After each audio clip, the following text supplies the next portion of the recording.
welcome back everyone, welcome back to another season, another edition here of the 2025 Revival StarCraft League RSL Season 2 Korean Qualifier. And of course, it's your host, VIP, with me. I'm joined by these amazing players, by the people in chat, and by my plushies as well. Welcome one and all to the second qualifier of the season.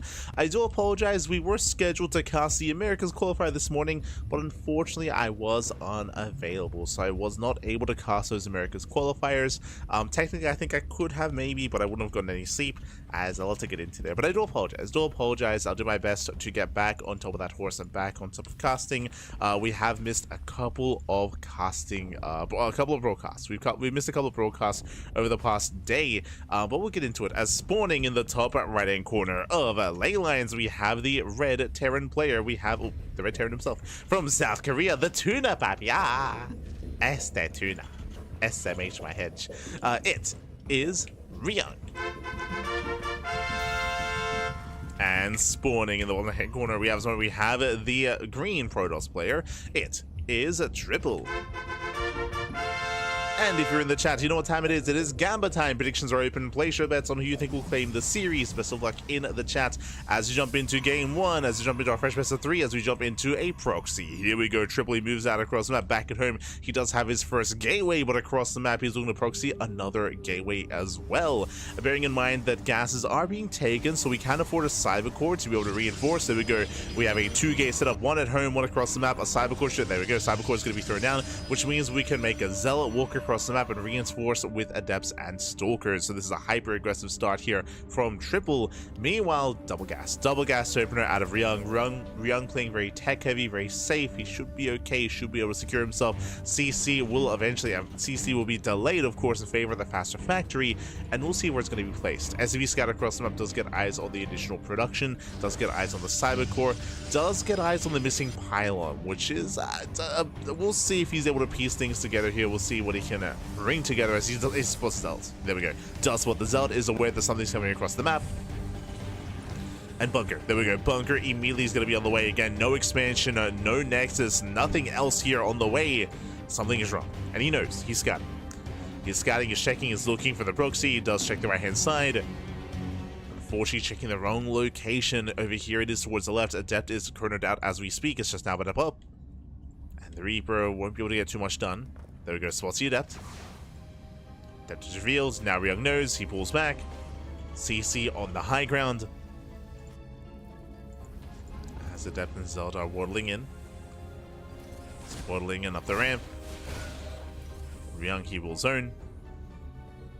He will zone away again. The bunker is done in time, and he holds. Ryung, he holds. He's got a Cyclone on the way. The best that our Protoss player here can hope for is delaying the CC. I mean, ideally, again, if Ryung hadn't scouted, if Ryung wasn't aware, there'd be a CC building here on the low ground, and it will be delayed, maybe even cancelled, but the CC is safe. The CC is safe on the high ground instead, so this army isn't really doing much. I mean, it forced the CC on the high ground, it forced out this bunker, it forces out this defensive position, but the damage is not quite there. So Ryung handling this very well.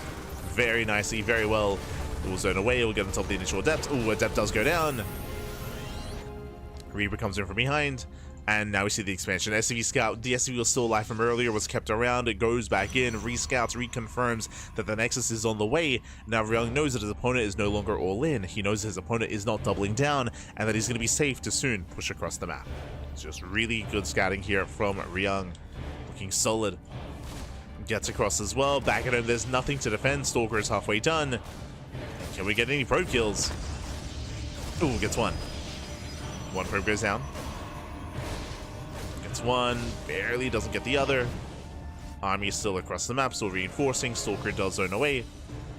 And back at it, we have a tank. Back at it, we have a tank. We have Cloak Banshee as well. I do actually quite like this.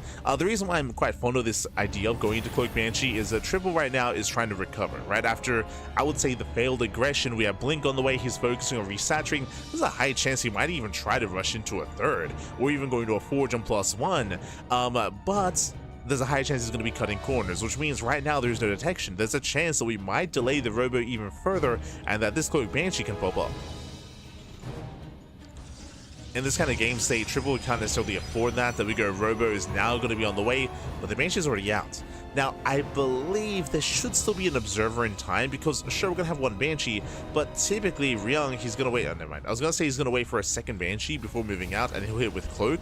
He is rallying. He's rallying across the map, so this Banshee should be able to hit. Cloak should be able to hit before the observer is out. It's still going to be quite close here. Even if the observer is out, though, the army's out of position. There is no army at home to defend. There's one Stalker, so damage is still going to be done. I say that we do have reinforcing Stalkers back at home. Thankfully, the Robo is soon to complete. And the Banshee's coming in. At the same time, we do see Ryung break out. It does get on top of the gateway, distracting his opponent. Cloak is done now. And here comes that Banshee. Goes straight for the natural. Observer just now begins. And there is no shield battery. Yeah, getting two probe kills. It is on A move, so it does waste some DPS here on the Stalker. A nice retargeting here by Ryung. The main army does push across the map. Observer does pop out. That's still going to be 5 dead workers. Not a bad trade here for Ryung, bearing in mind that he does have a second Banshee now with the main army. And what's important is that he forced everything back home, which means he pushes out across the map. Typically, with this move out, he'd be losing Marines. He'd be bleeding out Marines, bleeding out Cyclones, building out the Reaper, bleeding out maybe even damage on the tank, so damage on the Banshee. But Ryung, he gets across the map. He's within range of the shield battery. Oof. Tank volley is going to be going up, and Ryung is moving in. He's moving in. That's the buy time for his tank. Then we go. The tank does siege. Dives on top of that tank. He's crazy. Does get one. And he should barely get the second tank, but not the third. Yeah, he doesn't get the third tank. Every Stalker goes down. The one Banshee going ham. Hopefully he does retarget the Immortal, as the Immortal does get a lot of free damage. There we go. The Immortal goes down. A little bit messy towards the end there, but the efficiency for Ryung was insane. He gets 5 workers. He resets the army. Back at home is building up. Back at home is freely building up. He has the higher worker count. He has a better economy. He has a larger army as well. Ryung looking solid, and Ryung gets a 3rd CC. Honestly, Ryung here, he could just throw down 2 more Raxes, build up on 2 bases, pull the boys, and just commit to an all-in. If he really wanted to, he could have just committed to an all-in, because there's no splash damage inside, not anytime soon, and the army is barely there. But Ryung chooses to play it safe, gets a 3rd CC. Gets a 3rd base instead, will slowly expand, get a 3rd base, and build up from there. And again, so far, Ryung looking solid. Looking very solid. Now moving up with 2 Banshees. 2 Banshees, they can one-shot probes. They can and they will. As the Banshees are moving in.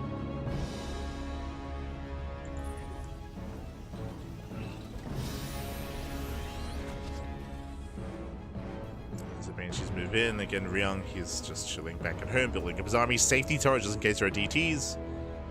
Banshees, they hit the main. 1 shield battery is not good enough, not anymore. And down they go. 6, 7, 8, 9. Can we get up to 10? Ooh, barely can. 10 probe kills. No detection. Oh, no. Honestly, the Banshees, they could have kept going. He doesn't know. Ryung doesn't know this, but there's no observer back at home. It's being built as we speak. So 0 detection. If Ryung wanted to, could have gotten even more damage. But he was playing it safe. Here comes the main army. Observer does follow. Triple is aware. He's aware of the main army. Meanwhile, Ryung, I believe he saw the 3rd. He did not see the 3rd base, but he's moving out tonight regardless. Here we go. Pushing his way up. Does force a cancel.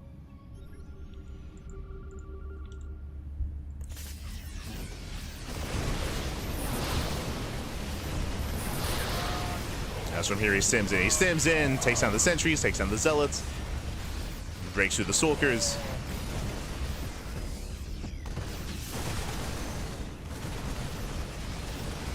And he will break through. He will break through. He does force a recall. Boys are being pulled. Brutal trades. Banshees, they come into the fray as well. As we kite back into tank range. And Tripoli should lose everything here. 25 probe kills. The Stalkers are barely holding on. We are fighting out of range of the tank, unfortunately, so this tank isn't really adding too much DPS. But I mean, the natural has been broken at this point. There, here we go. Reinforcements have arrived. Takes care of all the zealots, and with that, Ryung, he has done it. I mean, he did it previously, but here he just cleans up what little is left, ensuring his win. does claim his third base, getting fully operational. Breaks the natural expansion. And behind this, we're desperately warping in Zealots. Do we have charge? We do. Charge is done. No forge, no pulse. The boys are... Let's go! The boys are being pulled! Oh, the boys. Fabi. And from here, Ryung, he will overwhelm. He'll break through all the boys. The final Zealots as well. GG gets called, and Ryung will take game number 1. GG. Whew. GG. Well played. Ryung does take a lead in the series, and we'll see if we can extend that lead as we get into game number 2. Or if Triple can tie things up and create a back and forth. Let's go. Let us go. See in the chat. Maru's not playing anymore. Exclamation mark B in the chat if you guys want to have a look at the bracket yourselves. Maru, he's on the bracket. He's playing in this qualifier, so I don't know where that comment would come from, but he's on the bracket. Is on the bracket. I am focusing on a different portion of the bracket. I'm not really too interested in Maru's section. There are other portions that do seem a little bit more interesting in my eyes, at least. So we'll be getting into that. We'll be getting into that. Here we go. So yes, he's in the bracket, and we might be able to cover his matches later on. As spawning in the top left-hand corner of Pylon, we have the South Korean Terran player. We have the Red Terran representing Team Vitality, leading the series 1-0. It is Ryung. And spawning in the bottom left-hand corner.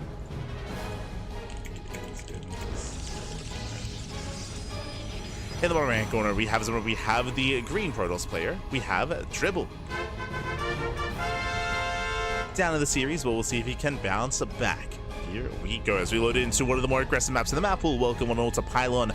Pylon, known for its shorter rush distance, known for its aggressive tendencies. Of course, last game we saw the attempted proxy and the attempted aggression at a triple. Most likely that won't occur here. We're going to be taking a different approach. We'll keep an eye on Ryung as well. Let's go. But again, I do apologize for not being able to cast the Americas qualifier this morning. If I remember correctly, I believe, was it SOS and Gumiho? No, sorry, it was SOS and Australia, that's it. I believe SOS and Australia did qualify for the RSL already through the Americas qualifier. As I mentioned, originally we were going to be casting it here on this channel. This was like 8 hours ago. But unfortunately, this morning I did have to, a couple of things actually happened in the past 24 hours.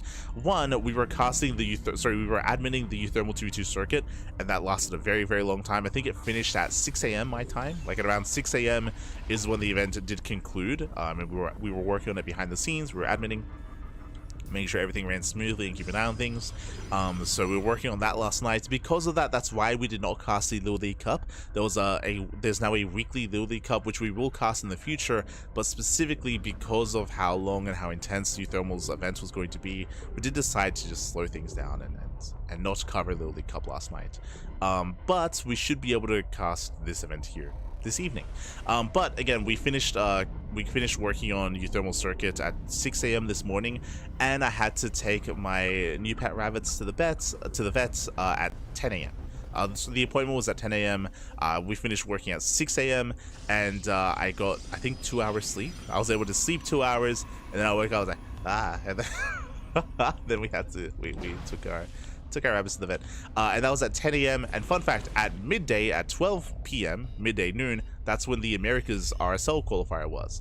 And I did get back in time. I got back at around 11:30, but I was so tired. I was so tired. I was so worn out. I could not cast. I could cast. If I did, I'd probably be even worse right now. Like I would not be able to sleep.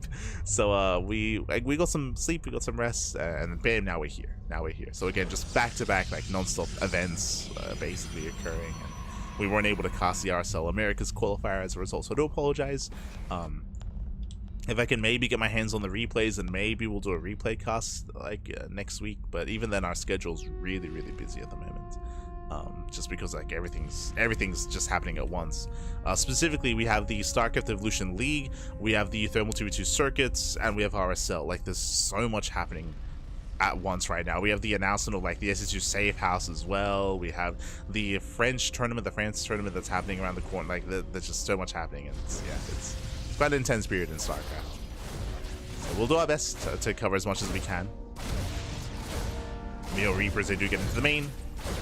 So far, 3, 4, 5. Jesus, this is already getting out of hand. 5, 6, 7 probe, 8 probe kills. Oh god. 8, 9 probes do go down. Ryung, this is critical damage already here. This is a standard opener out of triple, going what looks to be 3 gate. Yeah, 3 gate blinks, a very standard opener, but the Reapers, they just pull him apart already. And again, there was nothing really special about this. Unfortunately, triple, he didn't see this coming ahead of time. It was not ready back at home. Not quite. He even had safety shield batteries. There's a shield battery in the main base, shield battery at the natural. We had a decent gateway count as well, but alas, and that's just a really shaky start here for triple. Triple now he's expanding, getting a third base to help him recover.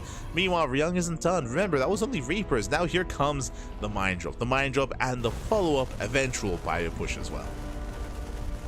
Now, so far we have no tech labs on the Raxes, so we're going to be focusing on our tank production, focusing on not Banshee this time, but Raven production as well. This should be Raven into add-on swap into Stim, and then we're going to hit a strong Stim timing here on Pylon as well. As the Mind Drop is coming in, Tripoli does have eyes on this, Tripoli does pull away, he does react this time. Does respond.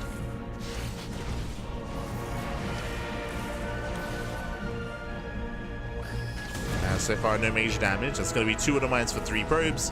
1 Widow Mine is saved. At the same time, Hellions, they do get into the middle and they can 2-shot, but there's a shield battery.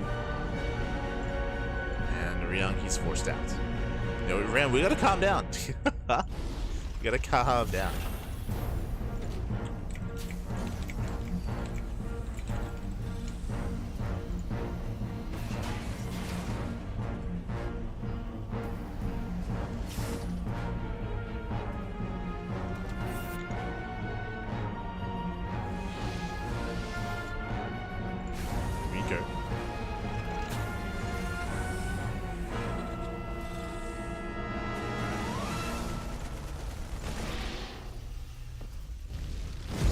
Hellions, they do hit the mineral line once again, just catching a couple of stray workers. Nothing major here, but another 3 probes go down. I say nothing major, but all up here, we've lost 17 probes. Like, that is critical damage.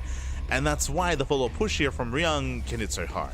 We speak about this all the time, but TVP is very momentum-based, and it goes both ways. There are times where a Protoss player can shut down early aggression and deal damage across the map as a result, and just take a lead and get further ahead and stay ahead. Here is an example of that happening with Terran, where the Terran player comes in, they get so many probe kills, where because of this triple, he has to spend so much money rebuilding and replacing all these workers. It means that his army is that much weaker, and it means that Ryung, when he does push across the map, I don't know if he can be stopped. I don't think he can be.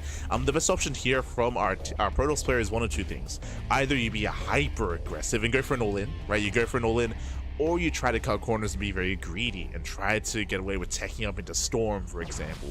The problem there is, though, is that you're relying on your opponents giving you time, or you have to try to make that time for yourself. That isn't happening, because here comes Ryung. Already he's pushing. Stim is done. Stim is done. Here comes the move out. We can see that Triple is trying to slow this down. He's trying to pick away at this army, getting 1 Marine at a time, 2 Marines at a time.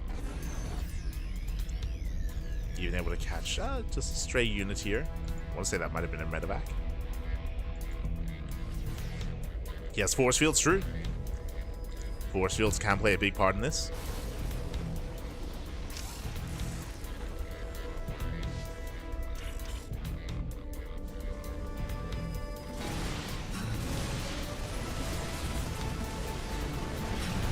It's also going to be collapsing in. One of them was brutal, but the tanks are being targeted down. Very nice engage here by Tribble. Does get both tanks in a sense, but he has to back off. He has to back off. He has to buy more time. Now there's no backbone to this army.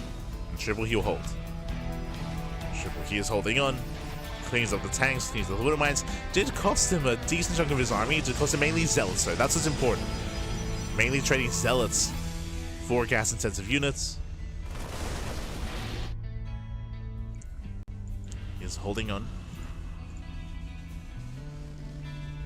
Ryung still rallying, still reinforcing. Ryung still has momentum. Oh, the missile turret goes off. It does say the anti-armor missile. With that stealth, they melt that much faster. Mind shots going off. Brutal connections. And Ryung is just out trading his opponent, out trading Triple. Trying to come in from behind. Emphasis on trying. Zelts are collapsing in.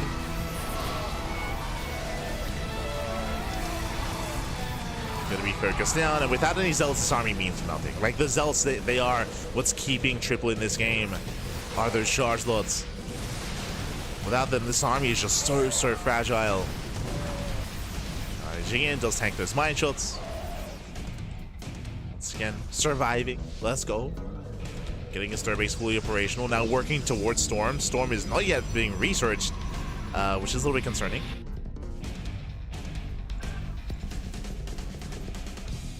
Without Storm, Ryung, he's just gonna keep hammering his way at the natural, and eventually he will break through. Ghost production has begun.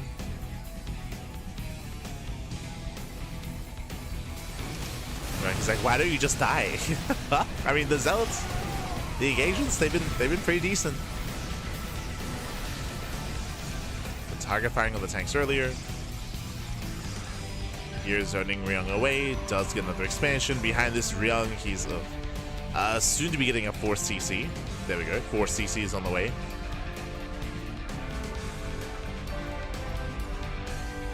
And here come the ghosts. He's holding onto 3 EMPs. He's aiming for the charges, aiming for the Archons. Yep, one EMP does land. He's still got 2 more. There goes the other. Yeah, it does cover the Archons. One of them goes down instantly.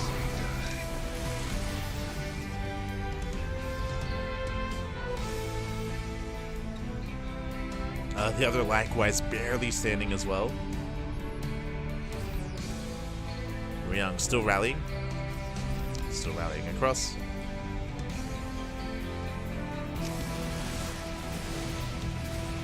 Still moving in.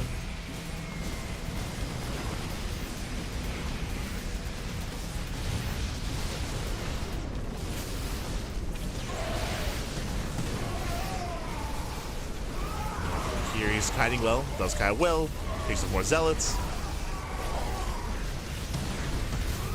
And I'm concerned that we're going to be running out of Zealots soon. Yeah, from here, Triple has to back off. There's barely any Zealots left. Still never Storm, so there's just never any splash damage coming into this. So once again, Ryung can just keep rallying. It's been a slow death here for Triple, where he's just been treading water for the past 5 minutes. Hanging on, hanging on. How many medevacs do we have? Jeez, 10. Oh my god. Calm down, baby, calm down.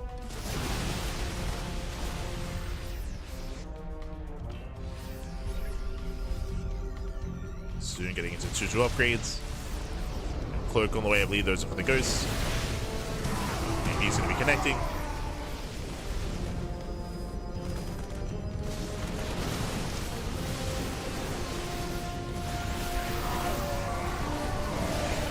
Does kite back, cover the brutal EMPs once again with the Stalkers. No more Zealots, and without any Zealots, down goes the army. Down goes the Stalkers, the Archons, the everything. Boys are being pulled. But again, without Zealots, there's just no buffer, there's no support. And there's nothing behind it.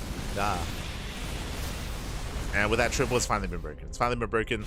Again, even though he's been in this game for the past, like, 6 minutes at this point, like, the entire time he's just been treading water. He's just been keeping his head above water. Not really living, just surviving, and that has come to an end. It's come to an end here, as Ryung will break the third base, will overwhelm, and will look to claim his first win here of the qualifier. La Tortuga, La Tortuga.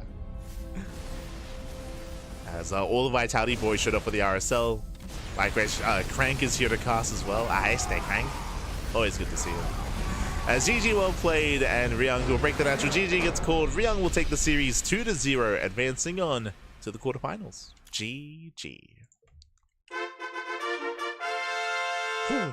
GG well played. Again, Triple, just a really unfortunate start. As a reminder, he lost 17 probes to Widowmine Harass, Reaper Harass, and Hellion Harass. Those 3 things killed 17 workers in total.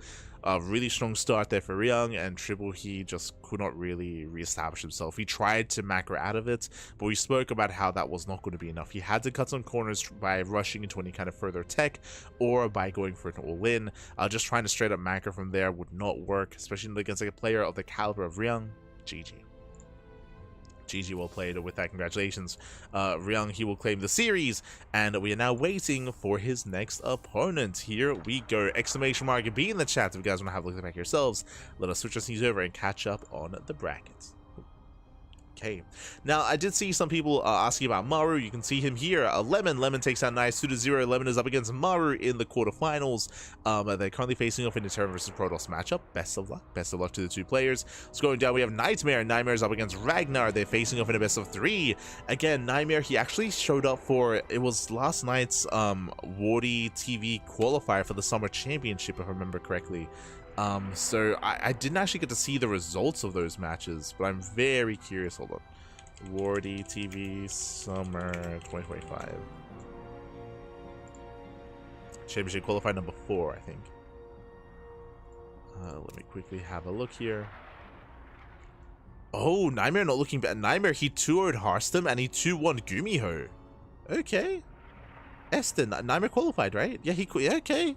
Nightmare qualified. So the reason why I bring this up is for those that maybe haven't been watching StarCraft over the past 6 months, you might not be familiar, especially if you don't tune into the podcast. Nightmare retired. Nightmare, he retired quite some time ago at this point. He did retire from the game. He retired from StarCraft, and he's been gone. He's been competing in Deadlock. He joined a different team. I think it was like Pulse Esports. He's been competing in Deadlock, but something that we haven't announced yet, it'll be for this upcoming podcast, is that a couple of days ago, Nightmare announced that he left his Deadlock team. He left his team, his Deadlock team. He's no longer competing in that. And then we noticed that last night, or the night before, the nights are blending together, he signed up for the Wardy TV qualifier for the Summer Championship. That was last night or 2 nights ago. And I was really surprised. I was like, oh, he signed up, and it coincided with him leaving his Deadlock team, so I guess he's kind of back to StarCraft. I don't know if that was a one-off thing or if he intends to stick around and stay, but regardless, it was really cool to see him taking down in that qualifier, and just now catching up with those results to defeat Harstem 2-0, to defeat Gumiho 2-1, and to take a map off of Max Packs. It's a very impressive performance there by Nightmare. And I'm expecting, I'm hoping for greater things. That's why I'm looking forward to the potential Ryung versus Nightmare series here and now. As again, Nightmare is up against Ragnar, and we're expecting Nightmare to advance on to face off against Ryung. Part of me wants to lean in favor towards Ryung, but I also don't know how Nightmare is looking because we haven't casted Nightmare in months, because he's been retired, so I don't really know what level of skill he's at.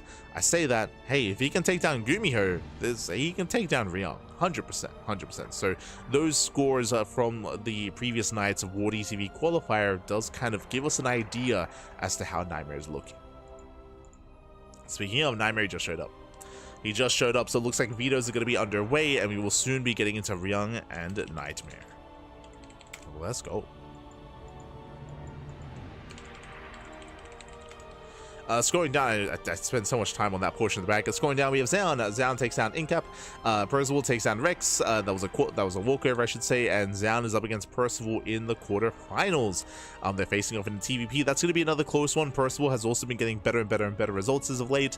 I would say that the strongest matchup is TVP for sure. I know that it's the matchup he hates the most. That is true. He dislikes it, but it is his strongest matchup for sure, 100%. So that might be a crazy result. Best of luck to Zoun and Percival. And we also have Creator and Cyan. They're facing off also in the quarterfinals, as the entirety of the round 16 has concluded, and now we're stepping into those quarterfinals. We're going to be going on a short break. When we come back, we will have Ryung versus Nightmare coming at you next. Here we go.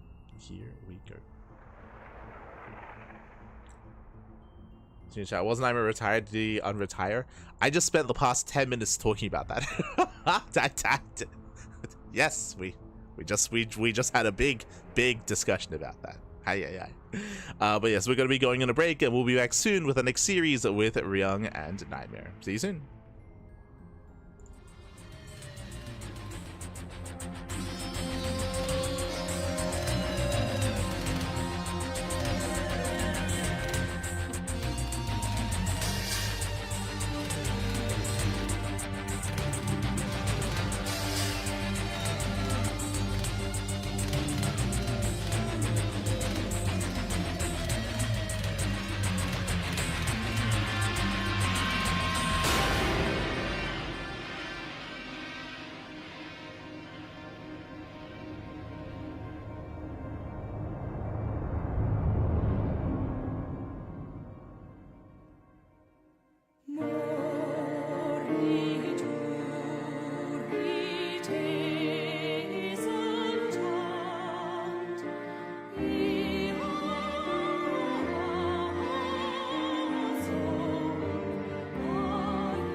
And welcome back, everyone. Welcome back. Welcome back to the RSL, the Rival StarCraft League Season 2 2025 Korean Qualifier. We just wrapped up with our initial round of 16 match. Now we're here in the quarterfinals, and spawning in the bottom right-hand corner of Pylon, we have the South Korean Terran player. We have the Red Terran representing Team Vitality. It is Ryung. And spawning in the top left-hand corner, we have as opponent, we have the returning player. We did already announce, of course, he retired quite some time ago, and we did point out that he did return a couple of days ago. It is Nightmare. And if you're in the chat, predictions are open. Place your bets on who you think will claim the series. Best of luck in the chat as we get our Gamba going. Now, coming into this, again, in my mind, I would favor Ryung. Ryung, he's a hyper-aggressive player in TVP, especially on 2 base, and we saw him warm up against Triple. Coming into this, I do lean towards Ryung, but at the same time, I'm also saying that because we don't really know the level of skill and the caliber of play that Nightmare is about to show off, because he's been retired for so long. He's been away from StarCraft for so long, so it's hard to say kind of where he is currently, unless you're in the chat and you also watched the Wardy TV Summer Championship Qualifier number 4 from a couple of days ago, where in that qualifier, Nightmare, he 2-0'd Hearthstone, he 2-1 Gumiho, and he went down to max spec, so he took a map as well. So those are really impressive results. Those are really impressive results from a couple of days ago. That was Nightmare's first event back to StarCraft, back into form. And with that, I mean, things looking good. Things looking good. We might even favor Nightmare. I said before, if Nightmare can take down Gumiho, he can take down Ryung. For sure. Like, it's going to be within his capacity. Firstly, I'm hoping for an ace match. Regardless of how this goes, I want to see a back and forth. I want to see a game 3. But we'll see. So far, we have a double gas. Double gas to open out of Ryung, going for a faster factory, going for a delayed CC. Nightmare back at home, likewise, going for a standard opener as well. Now, how ingrained in the meta is Nightmare? I should emphasize that Gumiho is a very unique player, and it's possible that his series against Gumiho isn't really indicative of the current meta in TVP, of the current state of play, and of how other Terran players are approaching the matchup. That is true. Like, versus Gumiho is not the same as versus Terran. Not at all. Not at all. So Nightmare coming into the ring here against Ryung. Ryung, I expect to see double gas openers game after game after game, into 2-base play, into Cloak Banshee, into tank-based move-outs, maybe even a Ryung push, especially here on Pylon. That's kind of what we're expecting out of Ryung. Nightmare, I would hope to see more defensive play. I'd hope to see like a 3-gate opener, double gas, robo before 3rd base. We'll see how greedy Nightmare is going to be. As as Nightmare historically has typically been quite aggressive. Historically. So now Ryung does chase him down. Nightmare holding his own. Zoning back Ryung. Does poke in. Focusing prods. Blink is on the horizon and is so far getting up to 2 gateways. No, should have goes 2-gate blink is what they can. 3rd gateway's on the way. So far, a relatively safe opener out of Nightmare. Ryung opening up with a Mind Drop. So he has this initial Reaper Hellion for map control for ideally scouting and map vision. Likewise, we have a Mind Drop also setting up as well. Not too committed, only 2 with a Mind.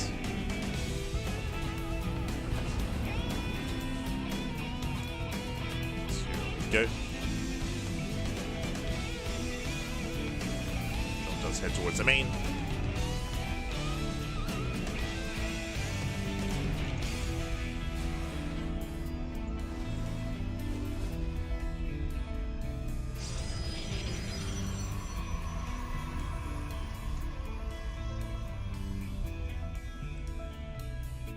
He's going to be making his way in. Likewise, at the same time, we'll see if Ryung can cause a distraction. Ideally, one distraction for the other. Oh, Mindrel comes in. Nightmare does pull away in time.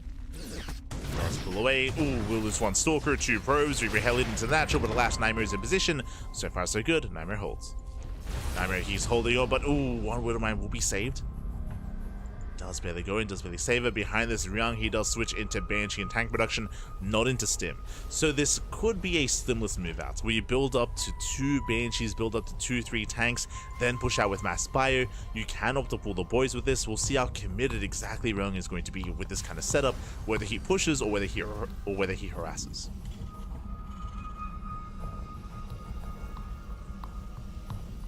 Here we go.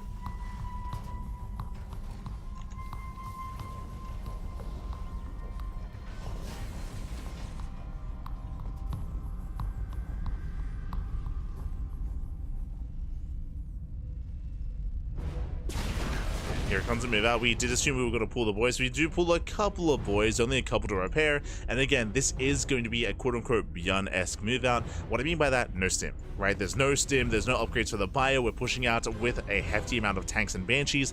The Marines are here just to buffer. They're here to tank, they're not here to deal the damage. That's going to be relied upon here on the Banshee and the tanks instead. Banshee takes a lot of hits. Tanks are getting into the shield battery.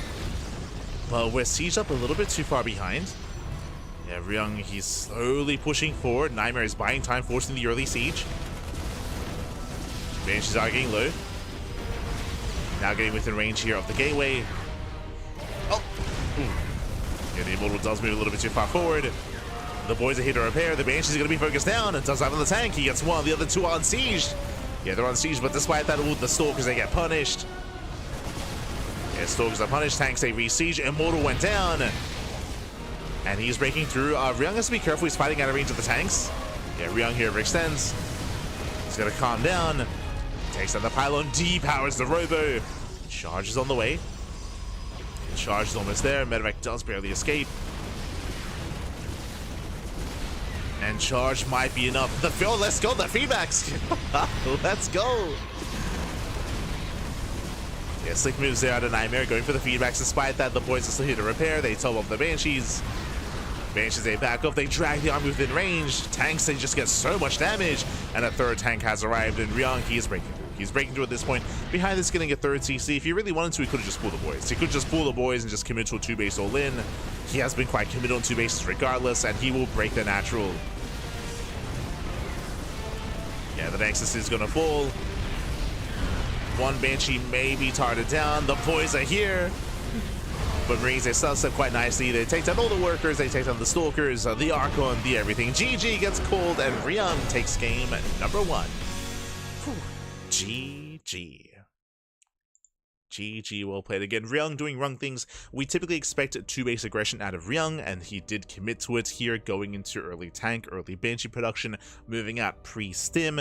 We saw that Nightmare, unfortunately, even though he did quite well for himself when it came to defending against the aggression, when it came to defending against the harassment, he was not able to quite slow this down. He was not able to get on top of the tanks either. For a moment there, I thought that maybe Ryung was moving a little bit too slowly, but he was able to punish the blink. If you remember, when Nightmare dove forward, when he dove on that first tank, he did get one, but he lost, what, 5 Stalkers in the process. He lost so many Stalkers for that dive. Was not worth it. And from there, Ryung did snowball out of control. GG. GG, well played. With that, Ryung takes a lead, and now we're getting into game number 2. Now, what I will say as well, something that we did emphasize at the start of that game, was that we expected a 2-base all-in of some kind out of Ryung on Pylon, because it's Pylon. Pylon is a smaller map, has a shorter rush distance by ground. The maps do emphasize quite heavily kind of how players approach these matchups, how they approach these games, and what builds they go for. We do expect, and again, because they're just favored, they're bolstered, the map does favor that kind of play. But I would say the Pylon is probably the best map for 2-base all-ins, the best map for 2-base play, followed by Ultra Love. I feel like Ultra Love is maybe second in that regard. The other maps, though, that's where we expect something a little bit different. Up next, we're going to be loading into Maganatha. Maganatha is the largest map in the map pool. Massive, massive map. A lot of bases, a very wide map as well. Because of that, we could see some longer games. At the same time, because it's so large, this is where proxies are more viable, because there are more places, more locations to hide proxies, to hide a proxy starport, for example, to hide your initial proxy maxes, or to even hide your own proxy gateways. But here we go, spawning in the top left-hand corner of Maganatha, we have the South Korean Terran player, the Red Terran, representing Team Vitality. It is Ryung. And spawning in the bottom right hand corner, we have his opponents. We have the South Korean Protoss player, the Blue Protoss, returning after quite a bit of a hiatus. It is a Nightmare. Here we go. Ooh, now a couple of things here. On the one hand, the map is large, the map is big, and because of that, this can lean towards longer games. Now there is a problem though, there is a caveat with that. If Nightmare is too greedy, this is where, unironically, 2-base all-ins can excel on Maganatha. If your opponent is cutting too many corners, is being too greedy, is focusing too much on their economy and too much on the mid-game, then we have seen a lot of Terran players be quite successful with 2-base all-ins. Cure specifically, like, I can't remember the last time Cure played Standard in TVP on Maganatha. I've seen Cure pull the boys so many times on this map. Whether it was in EWC in the Esports World Cup, whether it was in GSL Season 1 finals as well, we saw a lot of hyper aggression out of Cure, and we've seen other Terran players follow suit on Maganatha. So that's also something you have to bear in mind, is that, right, on the one hand, yes, it's a large map, but if your opponent's too greedy, you can try to punish them. Meanwhile, do you see what I see? Single gas opener, which means faster CC. Okay, last game on Pylon, remember it was double gas into a faster factory. Here, faster command center. This is a more economic start, which again makes more sense on Maganatha. So we're going for a more economic opener. Meanwhile, Nightmare across the map going for his own standard start as well. Everything looking normal, and we'll see if Nightmare can actually get into his game. From the side of Ryung, he will have some options coming in towards that early to mid game here when it comes to how he wants to open up. He could go into Banshee play for Banshee harass, true, because the map is so large, we could see Cloak Banshees, and we could see them try to dip in, try to get some damage, could see some mine drops as well. As I mentioned before, 2-base all-ins are still going to be on the table. Nightmare is going to be on the Protoss to make sure he gets an eye on whatever Ryung is up to. But now, Twilight Council. Twilight Council is our take of choice, so working towards Blink. We're expecting Blink. Technically, there are some builds where you can go Twilight Council into Charge, but that is more standard on smaller maps. On a map like Pylon, if you're an Ultra Love, if you're expecting a 2-base all-in, if you're reading a 2-base all-in, then you can try to hard counter by going into Charge, by being able to shut down these tank pushes real fast and real quick. Here we're not seeing any of that. Here we're seeing something more standard. Again, we're expecting Blink. It'd be crazy if we open up Charge with Maganatha. So now the Adept does move out. Blink is going to be on the way.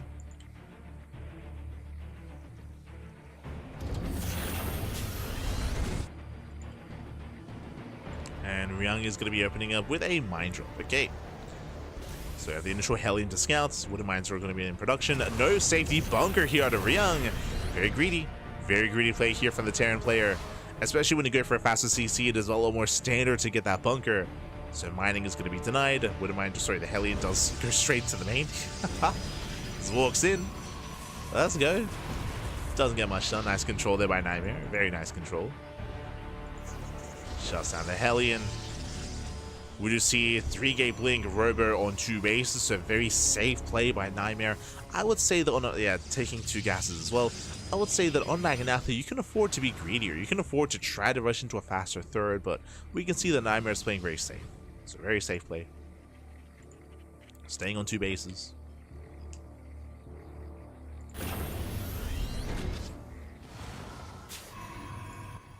Ryung heading into the main. Mine Drop is coming in, and Nightmare, he does pull away.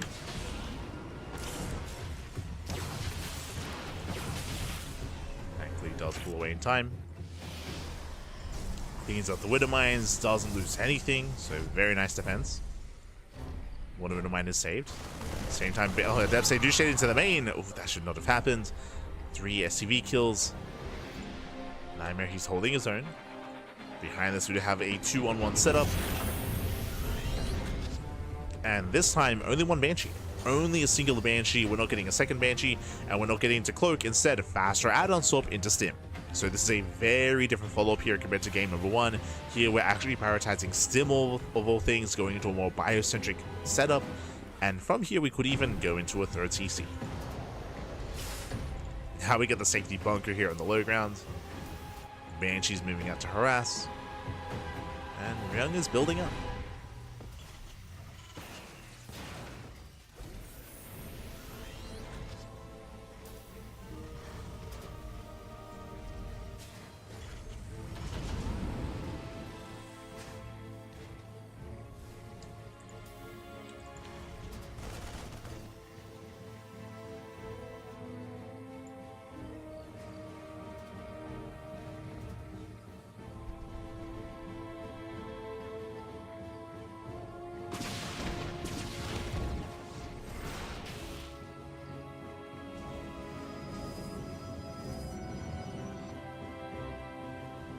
So Banshee pokes in, doesn't get any major damage. So far, this Banshee hasn't really paid for itself, is at least keeping Nightmare a little bit pinned back, but soon he's going to be able to break out. So we do have a bit of a gateway explosion here. Third base is now being taken. Remember, it was a later third base here from Nightmare, so it doesn't have the best economy that he otherwise would, or that a Protoss would otherwise would have in this kind of game state. But if Ryung pushes on 2 bases, Nightmare, he's going to be ready. Again, because Nightmare was playing so safe, he already has Storm. Storm is finishing up in 10 seconds before his third base is even saturated. Like, that's how 2 base heavy, that's how safe Nightmare has been. Like, he's ready for a push. Nightmare is ready. Ryung behind this, getting a third CC on the high ground, so thankfully he's actually getting a much faster third compared to last game. Looks like Ryung, he knows that the game isn't going to end anytime soon. He knows that he has to get ready for a longer game instead. So here, Maganatha, we're going to be able to experience the mid game. We're getting there. So Ryung loads up for a double drop. There are spotter pylons scattered about. And Nightmare does spot this. And the pylon does its job. Nightmare, he's ready for the push. A push that is not coming.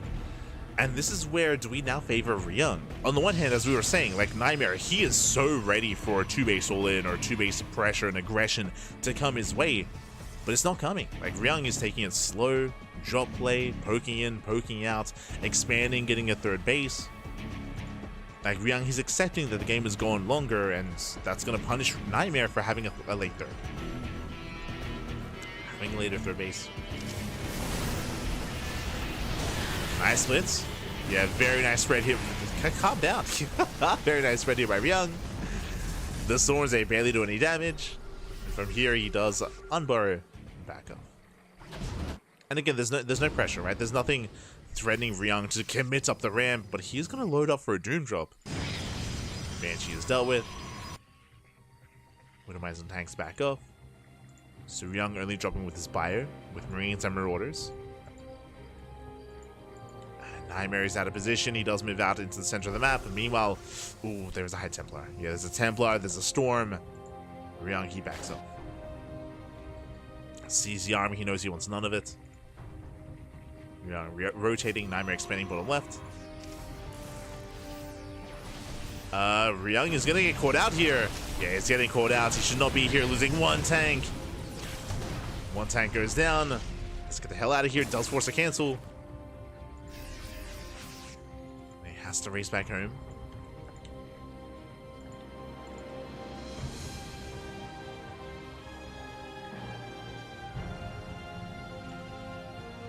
Has to race back.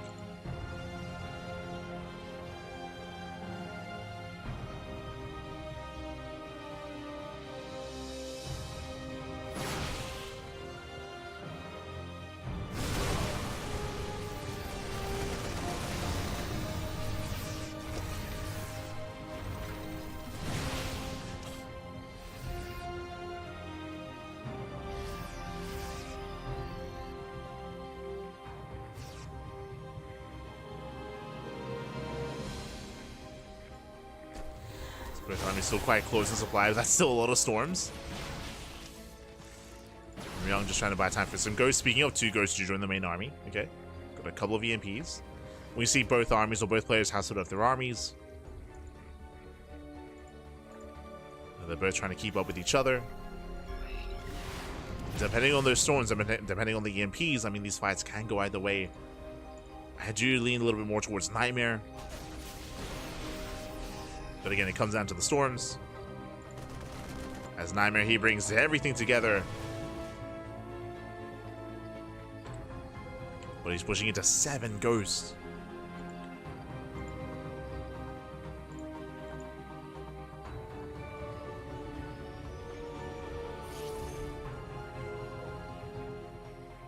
Unfortunately, no High Templar here. Oh, sorry. I missed it myself. Jesus. I'll snipe the 1 High Templar.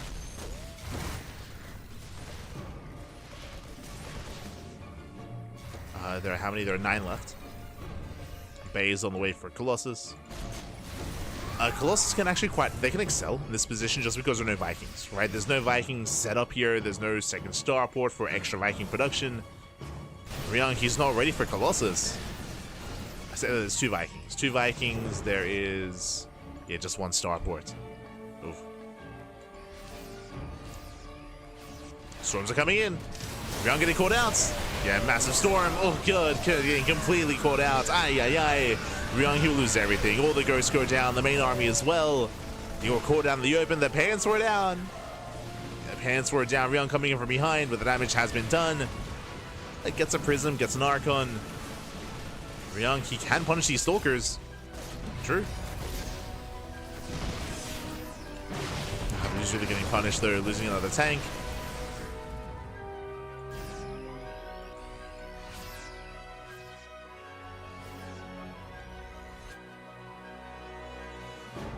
Maru does pull away. So there's a bit of a give and take there. You're gonna get looking to use Lost Tab. You see 5 ghosts went down for 2 Eye Templar. I got an Archon as well. We had a bit of a back and forth. 7 High Templar left. Scattered throughout. As Ryung moves down, we can see Nightmare moving in. Army's out of position. Ryung, he's racing over. Oh, and he may lose the CC. Trying to repair. Oh no, 2 more volleys. Doesn't quite get it. Saves the base. Yeah, he saves the expansion.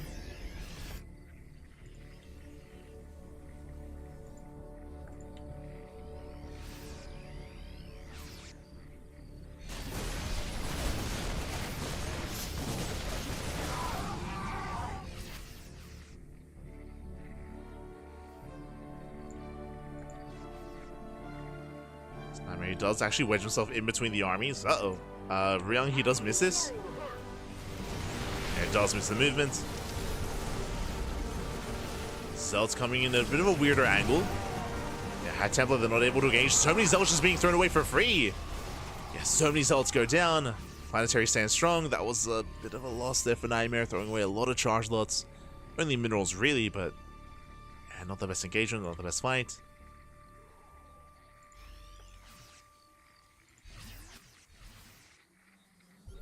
Colossus are now on the way. Getting into his Colossus. There's still only 1 starport. That is very concerning. Sure, we have a fusion core in production, but where is the second? Where's the third starport?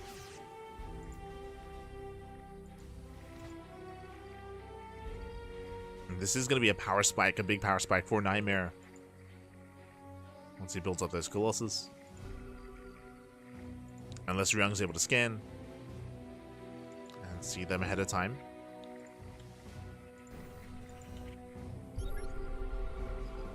Speaking of spots of Colossus, there we go. Does see one, does see the other. From here, he would have to get ready. Ooh, takes out the Prism. Uh-oh. Bit of miscontrol there by Nightmare. Prism goes down. And Ryung has to get the hell out of here. Has to pull away. So does stand his ground. Does reinforce. Holding his own. We have range at Zoun production. Behind this, we should soon be seeing extra starports. Still scanning. There we go. Viking production has begun. But Ryung is maxed out. And how many Colossus are we going to have? Only 2. Okay. In my mind, I was concerned about this 4 Colossus timing, right? I was concerned about the 3rd and 4th Colossus, but Nightmare is staying on 2. So the lower Viking count, and there we go. Now here comes the 2nd, the 3rd starport. Again, Ryung, he's getting ready for those starports, for those Vikings. But because the Colossus count is so low, it doesn't actually matter that much that there's so few Vikings, or there's so few Vikings. There's not that many Colossus. Despite that, Ryung getting caught out. So back up. Zella run by into the 3rd. Does respond.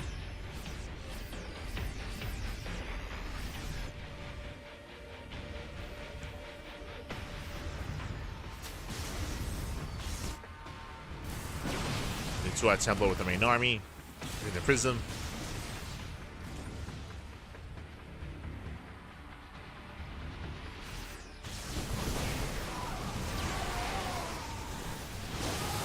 Storms, very nice. Oh god, god. Ryung, he does tank the look. He tanks all the storms. Takes a lot of storms to the face.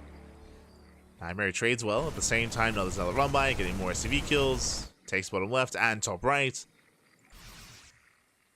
Taking more bases, and Ryung, he has not touched the economy in quite some time. Nightmare getting ready for Sky Toss. Here comes that Stargate. Here comes the Sky Toss.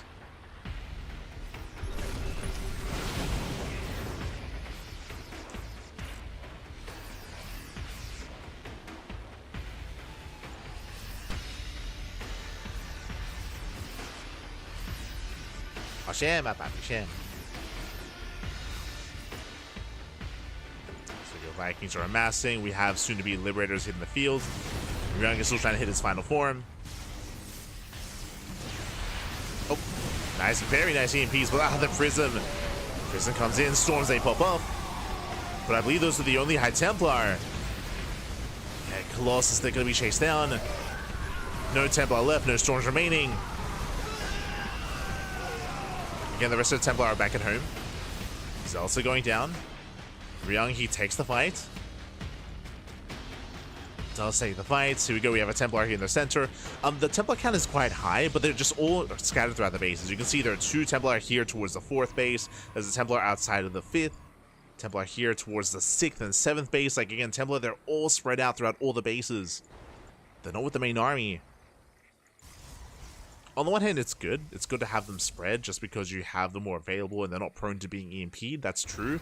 But ideally, you do want like a second group of High Templar behind your army. So you have your main armies, High Templar, then you have another pair ready to reinforce, ready when you need them most. So I'm a little bit concerned here about the lack of storms that Nightmare has been having in these main fights. Just because the Templar are here, for example, they're just, again, scattered throughout the bases. Nuke on the side defense.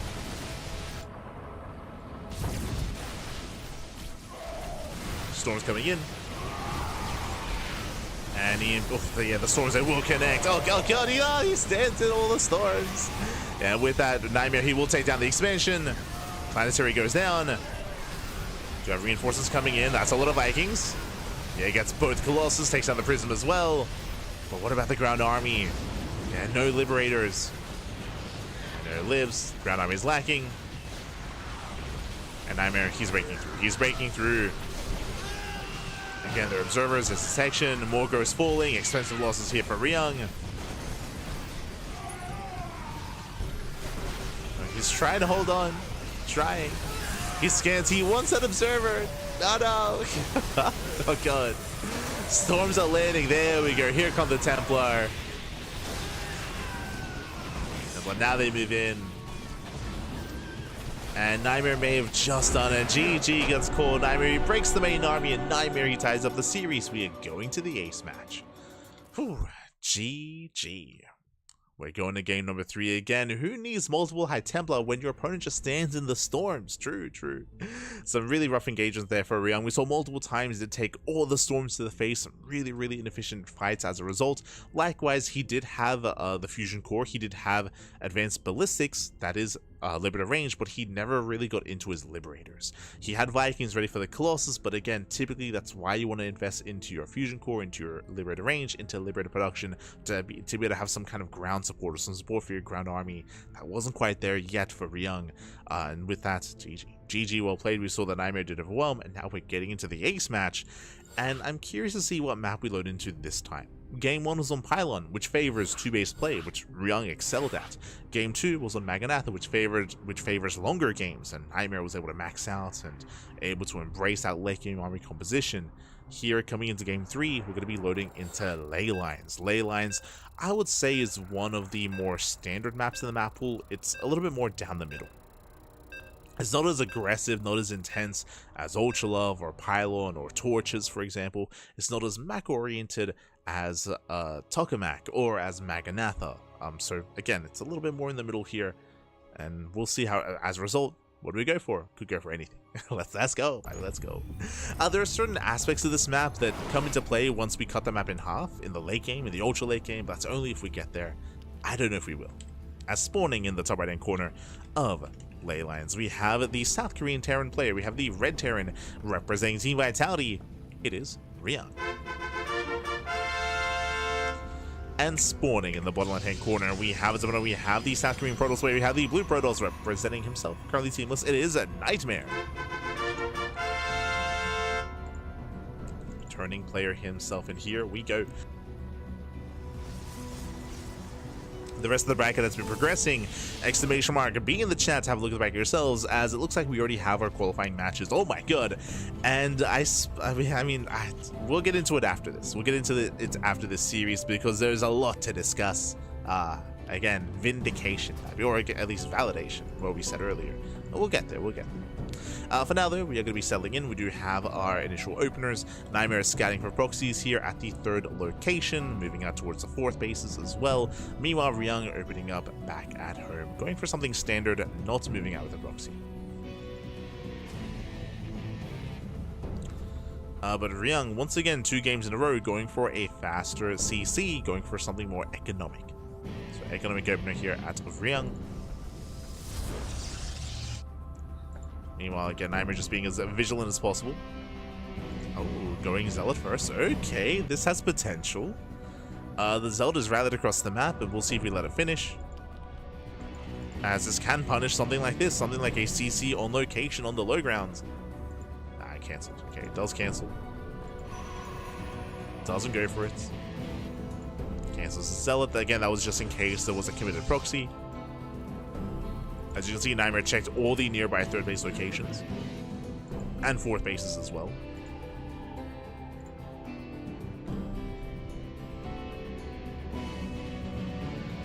Did check everywhere. And we'll see if Ryung goes for Banshee play again, if he goes for Raven Harass, if he goes for another earlier stim timing. In general, this map is smaller than Maganatha, so aggression can be more favored at least than on the previous map, so you can be more assertive more early on. I wouldn't be opposed to Nightmare going for the same build, to be honest. What am I referring to? If you remember last game, Nightmare, he did go for the initial 3-gate into Robo, into Twilight Council, into Temple Archives, into Storm, as he was expanding and getting his 3rd. By the time the 3rd base finished, Storm was finishing up as well. Again, as you mentioned, Nightmare last game was playing very safe, and I wouldn't be opposed to that here as well. Oh. Hello. Mr. Tuna. What's going on? As we are rushing into an early armory, into a starport. Now, this could be a couple different things. No show doing anything crazy like going for a Thor drop, but Ryung, he has played mech before. Like, he has embraced mech in the past against Protoss, kind of like Gumiho, and he has had a lot of success with that.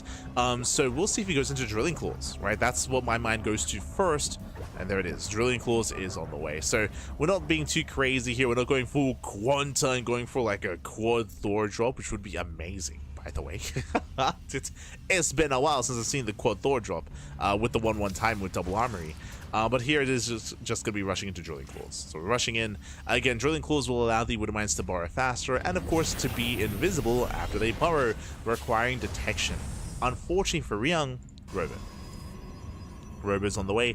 Nightmare, he's going Robo on 2 bases. Again, he's playing safe. He's going for a very safe build here, very safe play, so he will have access to detection.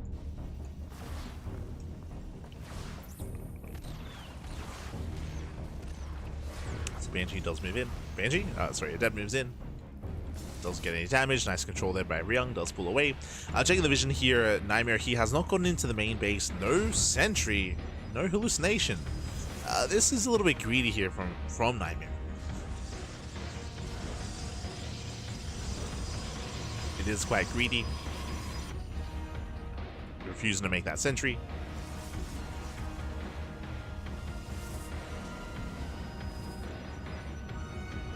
So because they posted up here in the main, posted here at the natural. Widowmine drop is coming in.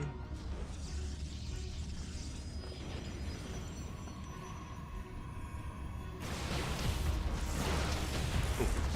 And shots going to be going off. We don't really pull away, so far 2 probe kills and potentially getting even more. Never mind. It's just perpetually, there we go. Gonna bait out the mine shot. Observer has arrived, and this is going to be cleaned up. And so far, this is not worth it for Ryung. Ryung, he invested quite heavily here, going into the armory, going into Drilling Claws, and for 2 Widowmines to kill 2 probes, That is not worth it here. Nightmare, he shuts us down from here. He can counterattack. He can move out across the map. He can contain Ryung. And Nightmare, he does have a stronger start to the game. Do you see what I see? Charge and a Temple Archives before the third. Like, this is the same build 2 games in a row. And again, this is a very safe build to go for Nightmare. So far as excelling. Ryung behind this, going into the Adelsop into Sim. Sim is on the way. No Banshee, no Raven. Just straight Stim. So this is going to be an earlier Stim timing. But the problem here, if Ryung does plan to commit on 2 bases, using a Cyclone, is that, again, Nightmare, he already has, or he should have Storm done by then. There it is. Storm is on the way. Storm is being chronoed as we speak. And it will be ready.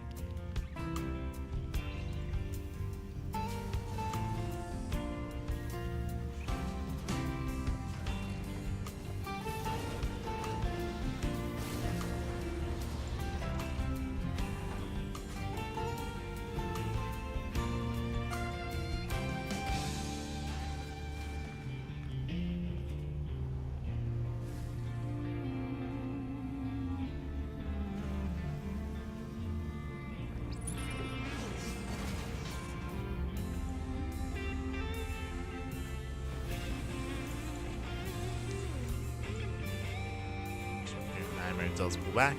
Again, Nightmare, his goal here is just contain. Just contain his opponent. Storm is finishing up as well. If Ryung were to push out Nightmare, he should be fine. And Ryung is expanding. Here we go. We do have a 3rd base on the way. I do like this double drop. So instead of pushing, which again I don't think Ryung could pull off, instead of moving out to head on with his main army, does sneak out with a double drop. So far, Nightmare, he does not scout this. He does have some spotted units. Here we go. We have a pylon towards the left hand side, and we have a portion of the army as well, also at the 3rd base.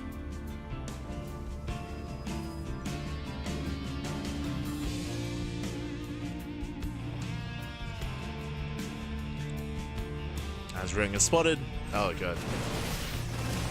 He is spotted. Ryung needs to be so careful here. Storms are coming in. We'll load up and pull away. Here he does pull out.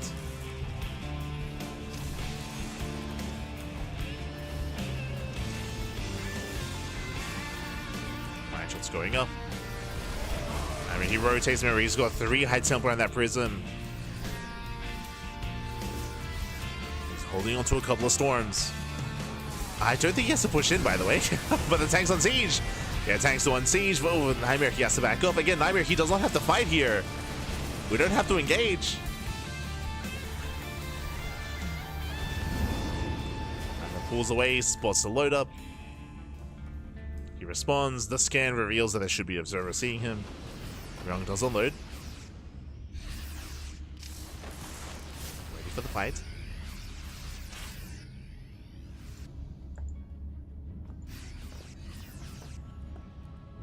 Armies are posturing. Nightmare does outposition. Uh-oh, we're going for the base trade. Yeah, Nightmare, he completely outpositions Ryung. Going across the map, does hit the natural. And we go for the base trade. Let's go. I mean, it's all we can do. We're trading bases. The problem, though, is that Nightmare's in the main. Nightmare is already pushing into the main base. At the same time, Ryung, he just now hits the natural. Man, does take a massive... Oh, the storms! No! He takes the storms to the face. Not like this. The Marine army crumbles. He does at least break into the natural. Widowmines are set. But we have more storms coming. Oh, God, no. Not like this. More storms are popping up. They catch out Widowmines, Marines, Marauders. The main base at this point is forfeit. Ryung, he still has some mining going on, but he's supply blocked. Now gets into the main. And the problem here is that in a head-on fight, I favor Nightmare. 100%. I do favor him. Storms are coming in once again. Another storm. Ah. Oh, no, he's going for the Rams. Zelta coming from behind, and Nightmare, he'll completely clean this up, takes on the tanks, the Bio army, he saves the main base. As Nightmare, he races back home. And Ryung, he cannot do anything here. GG gets called. Nightmare, he'll take the series 2-1, advancing on to a qualifying match. GG. Whew. GG, well played. Nightmare, he will claim the series 2-1. He will advance on. Congratulations. My condolences here to Ryung. Ryung, he was able to hold his own. Unfortunately, the MVP of this game wasn't the High Templar, wasn't the Storms, it wasn't the Zealots, it wasn't the army, it was the Observer. Remember, there was an Observer right outside of the Natural that saw the army move out, which saw the army rotations, and he saw Ryung as he moved everything across the map. He saw an opening. Because of that, the MVP Observer gave Nightmare all the information he needed to commit to the rotation, commit to the counterattack, commit to the base trade. Okay, more he needs to know. GG, well played. With that, congratulations. Nightmare does knock Ryung out of the qualifier.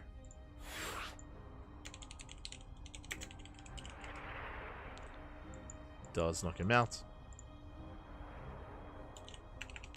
And now we're getting ready for our first qualifying match. Here we go. Now up first is going to be another TVP, a very different kind of TVP here, as I do need a moment to set things up. Here we go.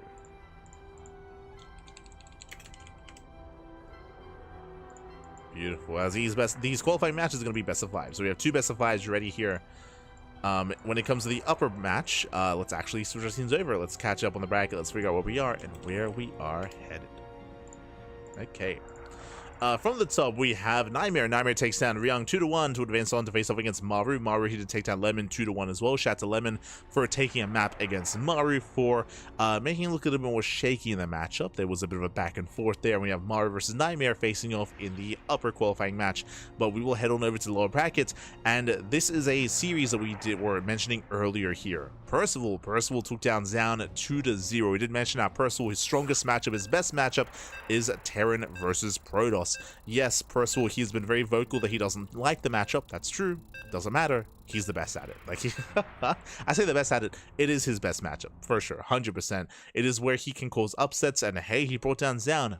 Big result there for Percival, and the stars are aligning because up next is another Protoss opponent. Like Percival, I would say that he would struggle against a Terran, against a Zerg, but against a Protoss, this is where he can excel. Let's go as we're getting into that best of 5. Here we go. As spawning in the top right hand corner of ley lines, we have the red Terran player, the red Terran player himself, representing Team Little Fairy. It is Percival. And spawning in the bottom left-hand corner, we have his opponents. We have the blue Protoss player, the blue Protoss player himself. We have the South Green Protoss. It is Creator.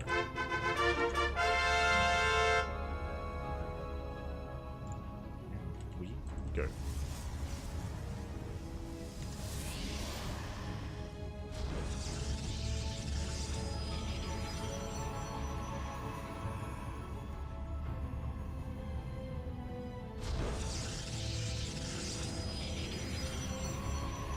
Here we go. And again, if you're in the chat, if you my apologies, but if you're ready, here we go. Predictions are open. Place your bets on who you think will claim the series.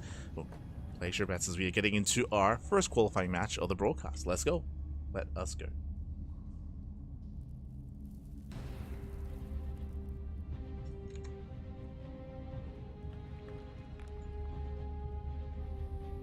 First week classic yesterday. Let's go.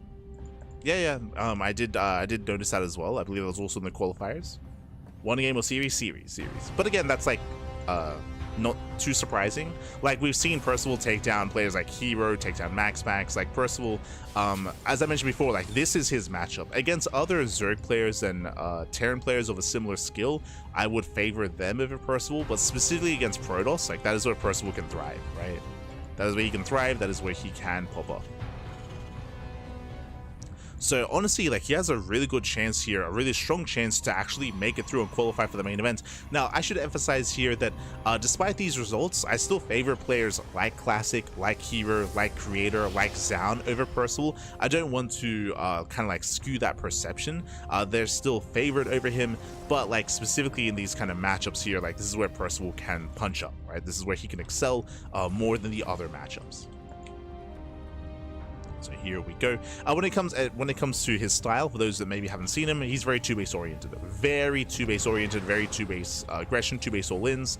It is rare to see Percival expand. If we ever see him take a 3rd base like that, we've seen it before, but it's a bit of a rarer sight for Percival.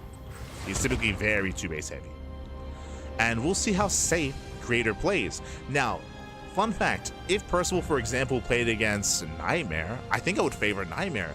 What was Nightmare going for? And this is the evolution of the meta as well, how the meta has shifted over time. And the meta in PvT has shifted quite a lot over the past 6 to 8 months, is how safe Nightmare was playing. Remember, what did Nightmare do? He was playing 3 gates blink, into Robo, into Gases, into Temple Archives before the third. That was all on 2 bases. And this is a trend that we've been seeing rising over the past month, I would say, in TVP, is this more 2-base heavy play in Protoss versus Terran from the side of Protoss, just because Terran players have been so aggressive and have been so in their face. So that kind of play is where I would kind of favor a Protoss player against Percival, is they were to play safer, more defensive, and we'll see how Creator approaches this matchup. Speaking of, okay, are we going 2-gate blink? 2-gate blink into a third? Okay, very old school, very early 2025 is what I should say. So Creator, very greedy build. Look at this game in contrast to Nightmare. Nightmare, he always got his third base after his tech, after his 3 gateways, after his Temple Archives. He was playing so safe. Here the greed is real, and this is the kind of build that Percival thrives against. Yo, if you want to be greedy against a player like Percival, you're crazy. Oh my god. We'll see if Creator can get away with this. We'll see if he can get away with this greed. We'll see if Percival can punish. As Reaper does poke in, Reaper goes down. Percival moving out across the map initially with a mine drop, and Bagnum is building up towards his Bio tank move out. Now we do see early Tech Lab here on the rack, so he's not going for Banshee, not going for Raven, he is going for early Stim. So there's going to be an early Stim timing here out of Percival. And the hallucination should confirm. So Creator, he does move out to scout to confirm what's going on. Temple Archives now on the way to eventually work towards Storm. Keeping up with the mine drop. Does Zoun away. Oh, Blink is just now done. Just in time. Hallucination goes in, and Creator, I believe he does scout the researching tech lab. Yep, he sees, he knows. Does know what's going on.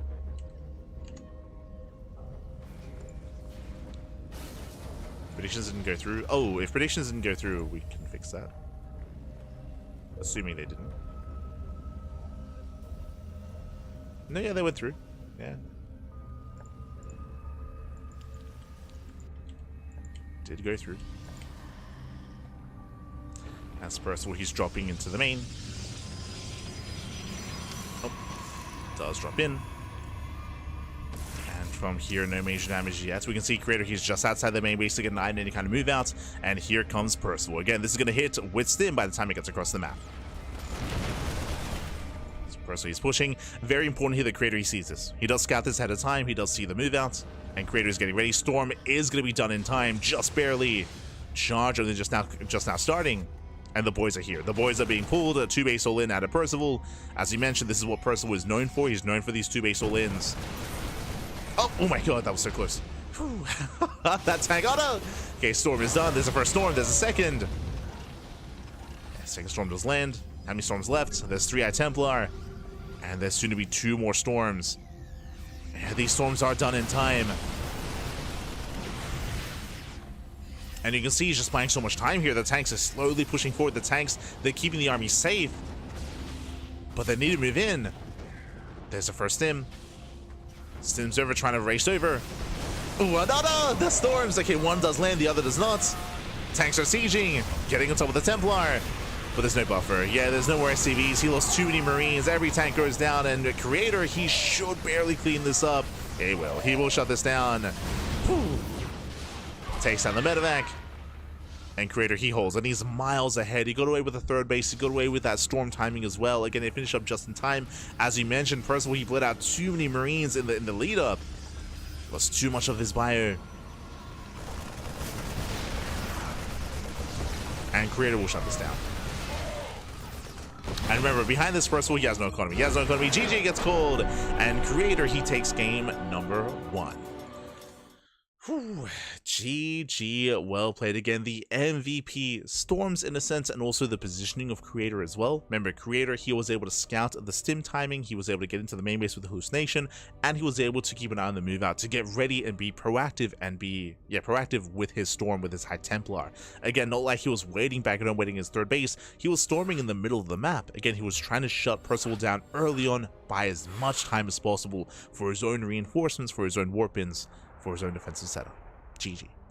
Whew. GG, well played. With that, Creator does take the first game, but now coming into game 2, this is where Percival is going to have the advantage. We spoke about this in the previous series, bringing this up all the time. Welcome to Pylon. Pylon is the 2-base all-in map. This is the map where 2-base all-ins are more favored.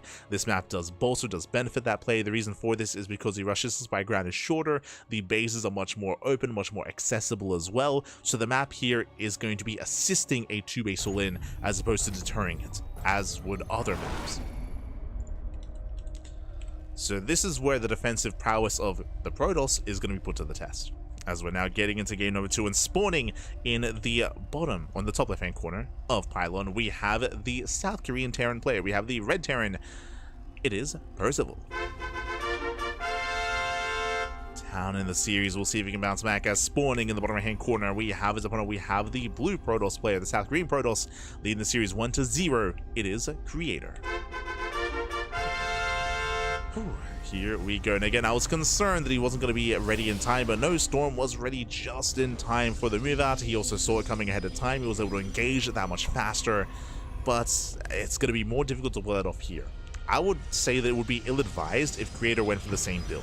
Once again, what did Creator go for in game 1? 2-gate blink into a third. He went for a very greedy build, very greedy setup that can often be punished by all-ins. Last game, Creator was able to shut that all-in down.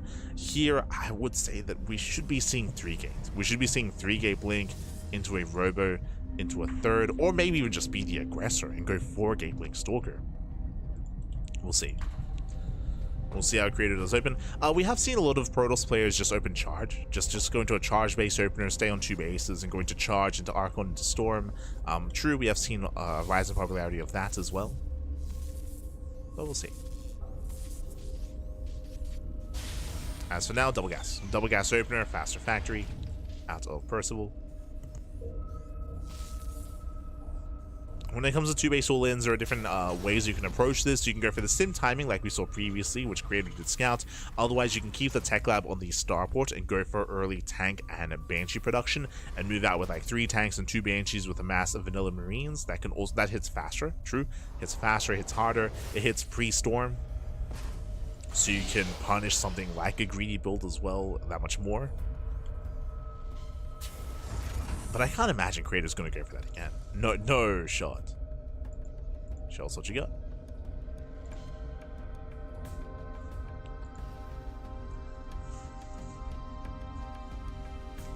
Now we're opening up Reaper Hellion.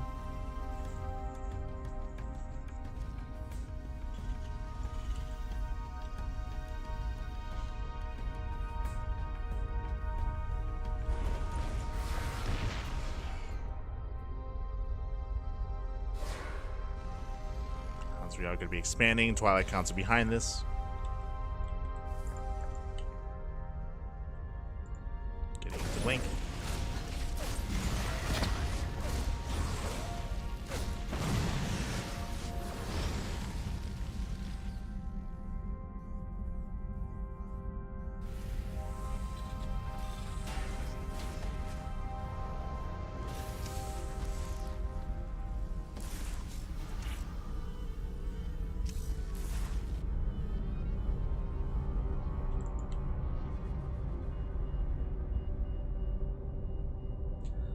As you said, I see an extra gateway. Here we go. So this is what we expected at the Creator. Remember, last game we went 2-gate blink, this time 3-gate. So 3-gate blink stalker. We might even go for the robo as well. Yep, there we go, robo as well on 2 bases. So as opposed to the previous game, Creator, he's playing more safe. Like he knows, right? He knows, he's obviously aware of the potential of Pylon. So after getting a cheeky win in game 1, he's gonna calm things down coming into game 2, being much more safe. He'll have extra stalker warp-ins. We'll have an earlier gateway army. And we'll see if we can shut down this drop play. As tech labs are in production. So far, they're on the starport, they're on the factory. No add-on swap. This time we're going for Cloak Banshee, okay. Cloak Banshee's on the horizon. Wouldn't mind drop coming in. Does hit the natural. And Creator, he does pull away in time. Loses one probe, loses one adept. Wouldn't mind into the main base. Getting 3 probes in total. That's okay damage. Yes, okay.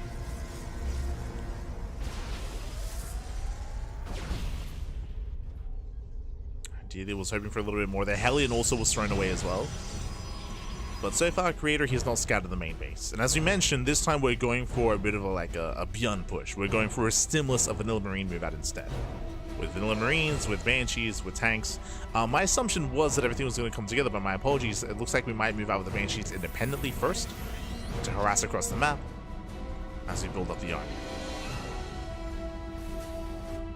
Okay. And again, so far, Creator, he's in the dark. Tank is out of position. The bunker is exposed. Just going for the SCVs instead, getting 3 SCV kills. Ay, ay, ay.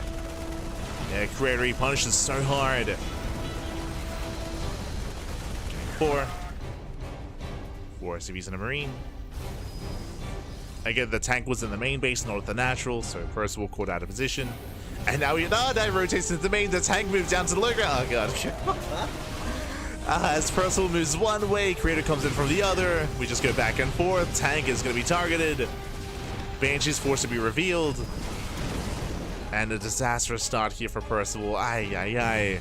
Losing 6 SCVs, 9 mining time, losing tanks, revealing his hand. And now back at him, Creator can prepare. Or even just commit. Oh no! Catching other Banshees. Does get another Banshee. One of them barely survives. And there's no tank. Yeah, there's no tank here on the low ground. One more volley.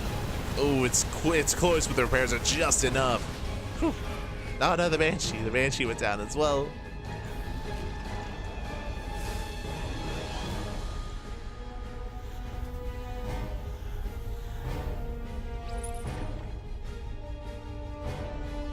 And oh, that's brutal. Percival is expanding. Yeah, it's not something you want to see here. Percival getting a 3rd TC. Ay, ay, ay. He's forced into it. At this point, he's just taking too many losses. Creator happily now expanding, now getting his own 3rd base, working towards Storm, Charge. Now, Creator, he doesn't have to go in. So we gotta calm down for a moment here. There's no need to push into these bases. The damage has been done. The Cloak Banshees, how many probes did they kill? Nothing. They did 0. They killed like 2 Stalkers. Maybe 2 Stalkers, if that. So the Banshees were shut down. The tanks got shut down. Boys were being pulled. SCVs fell. Lost mining time. And Percival was contained. He's contained on 2 bases.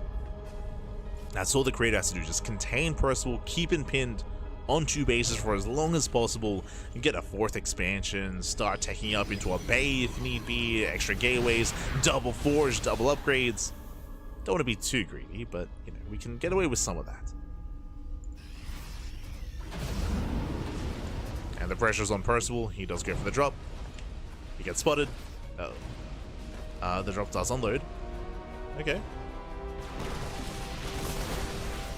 He unloads, which means he can take the fight here to Creator. Creator getting his 4th base. And going for the forge. Just the one, or going double forge. That's fine.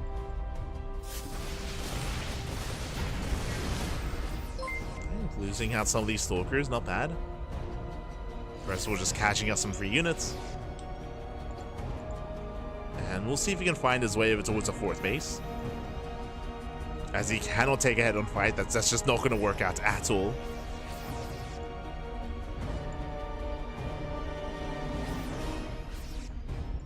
As Percival backs off.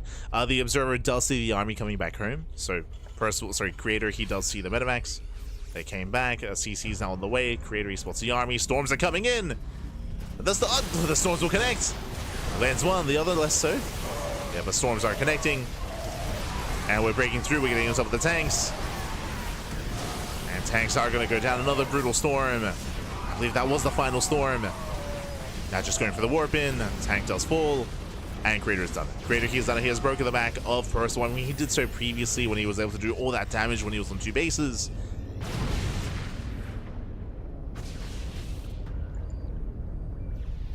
And with that Percival, he has nothing left. Outside of Creator making a big blunder and losing the Prism full of High Templar, there's not going to be much that can go Percival's way. He's going to fight his heart out. Fighting for his third.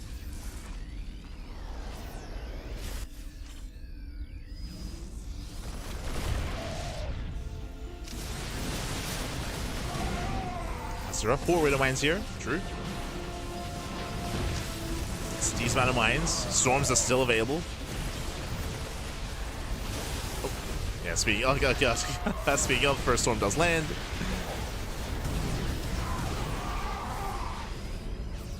Creator is breaking. He's breaking through at this point. Yeah, the EMPs are too little too late. Another final storm lands on the main army. There's 1 ghost left, a couple of marauders, all low HP.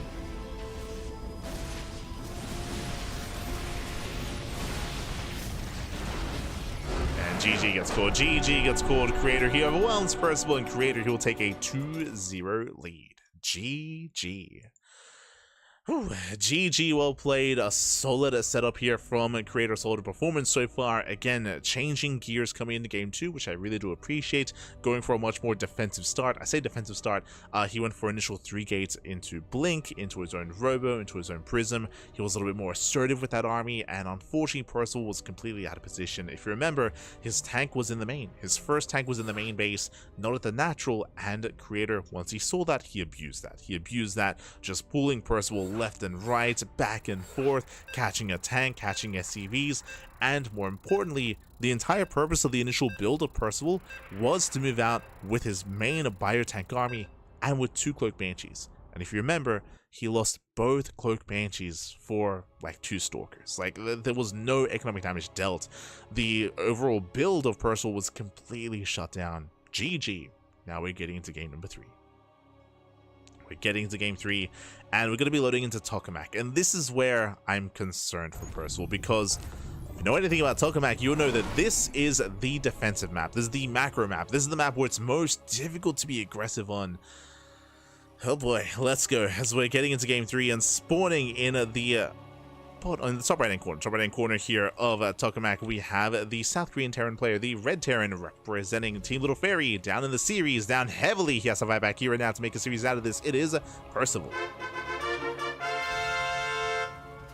And spawning in the bottom hand corner, we have the South Korean Protoss player, we have the Blue Protoss. In the series 2-0, 1 game away from qualifying for the RSL, it is Creator. You know, a big shout out to Norlatan in the chat.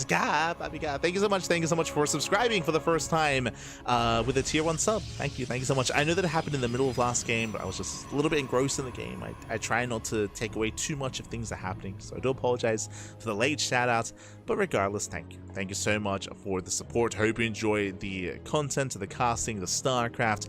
Hope you enjoy the emotes in the chat, the replay packs that we provide as well. Thank you so much. Do appreciate it. Here we go.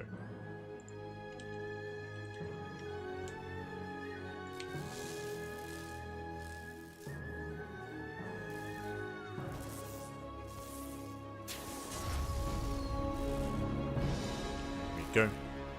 But again, coming into Pylon, we spoke about how that map does favor aggression, and Creator, he was the aggressor. Straight up, he was able to out-aggress Percival on Pylon, and now we're loading into Tokamak, and this is where aggression can struggle. This is where you can be greedy. Speaking of, Rax expand with a delayed CC. Nice blocking there with the probe. The probe does get away just barely, and again, Percival's going for a more economic start, which makes sense on Tokamak. We spoke about this, but specifically on this map is a larger map in the map pool, longer rush distance by ground, much more defendable 3rd base, defendable 4th base. We have ramps in the center, we have ramps on the side, so you can take a greater defensive stance defensively here on top of the ramp as well. It's so much more difficult to be aggressive, and as a result, we often see longer and later games on Tokamak. And I would say the Creator is favored in that approach. Percival, we'll see how he does adjust. Already economic starts, but does he try to play macro, Does he try to catch Creator with his pants down? What's the plan? Because so far, nothing's been working. So far, Creator's just been all over Percival. With game 1 shutting down the all-in with the storm timing. With that earlier storm. Likewise, game 2 able to kind of out-aggress Percival, get in his face first before Percival could really make use of those Cloak Banshees and shut him down ahead of time here in game 3. Oh, Proxy Starport. Okay. Okay. Interesting. I would assume this is for a Hellion drop. Okay. As we're going to be opening up Reactor and Hellion, moving out across the map to try to go for the drop into the natural. Now, the other option here, which is very niche, is to go Hellions into Liberator, and you go Proxy Liberator instead. This should be for the drop, and there it is. The medevac is on the way. Now, how many Hellions does it take to one-shot a probe? The answer is 3. It takes 3 Hellions to one-shot a worker, and because they do splash damage, if workers line up, then 3 Hellions, they can completely roast up a mineral line. There are going to be 4, which means if 1 Hellion goes down, that doesn't really take away the threat of the drop, the threat of the army. There's still enough to one-shot, so there's still a lot of power here in this force, even if 1 Hellion goes down. So Percival, he's moving in. He's moving in. Getting ready for the drop. Creator back at home. He does fully wall off. He scouts. He sees. Whew, he sees just in time. He reacts. He responds. Gets 1 probe so far. Gets 1. Gets 3. Ooh, gets up to 6. And barely doesn't get the 7th. Dropping into the main. Force field just try to buy some time. Probes are lining up. Getting up to A1. Oh, he's going for it. Oh my god. Bailey does try to go for it. Bailey is denied. And with that, Creator, he holds. Whew. Creator, he does hold on, but the medevac made it out. The Hellions made it out, and hey, 1 Hellion for 8 probes is not bad. It's not bad at all. Now, the downside here is it means no Banshee, right? There's no Raven follow-up harass, there's no Banshee follow-up harass either, there's no Cloak Banshee, because the Starport is in the air. So that is the downside here. Behind this, instead, we're working towards earlier stim, into tanks, into a bio timing, to a bio move out. As Hellions get back into the base once again. Blink is not yet done. Gets another 2. That's going to be 10 worker kills in total for 2 Hellions. And a Reaper. Yeah, 2 Hellions and a Reaper.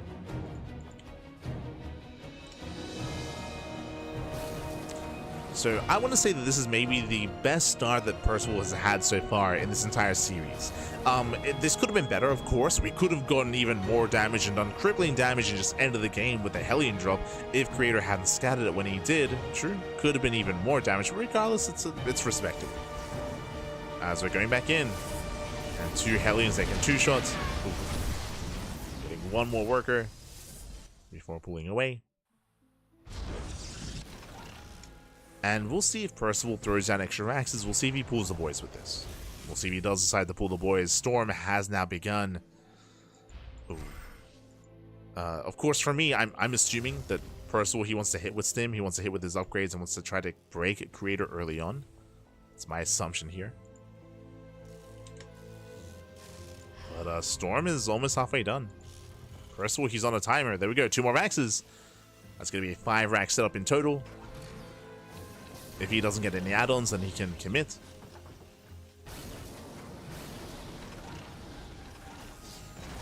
As we're still waiting for +1 in combat shields. A Storm will be done for this one, 100%. But it's going to be a lot of tanks. So there's going to be 5. Jesus, 5 tanks in total. First of all, he is going for the all-in. It's going to hit quite hard. And Creator, he has to engage ahead of time. Here it comes. Here comes the Unsiege. Here comes the Unsiege. Stim is revealed. Soldiers, they get 1 Marine so far. A handful of units, meanwhile the boys are being pulled. As I mentioned, this is a 2-base all-in. So the boys are coming. And again, there's going to be 5 tanks with this. 4 currently and a 5th one to reinforce.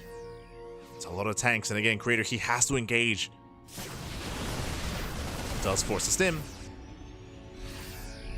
Coming in from behind. Delaying the push. Catching a couple of SCVs. Here come the Storms. Very nice. Oh, good. Yeah, Storms are connecting. There's still 1 more Storm left. Oof, shuts down the bio. A bit of a wasted 2nd Storm towards the end. He does overextend. High Templar going to be going down. And Percival, does he have enough? Yeah, Stalkers, they're running into the tanks. Remember, there's going to be 5 tanks. Currently, there's 4. Another storm. Another storm. Creator catching reinforcements. This is a very messy defense here for Creator. Very messy. He wasted a couple of storms. He lost a couple of extra stalkers. First of all, he's gaining ground. He's gaining ground. He's moving in. Takes down the shield battery. And Creator, he gives up on the base. He gives up the expansion. He already evacuated. He evacuated here towards the left-hand side.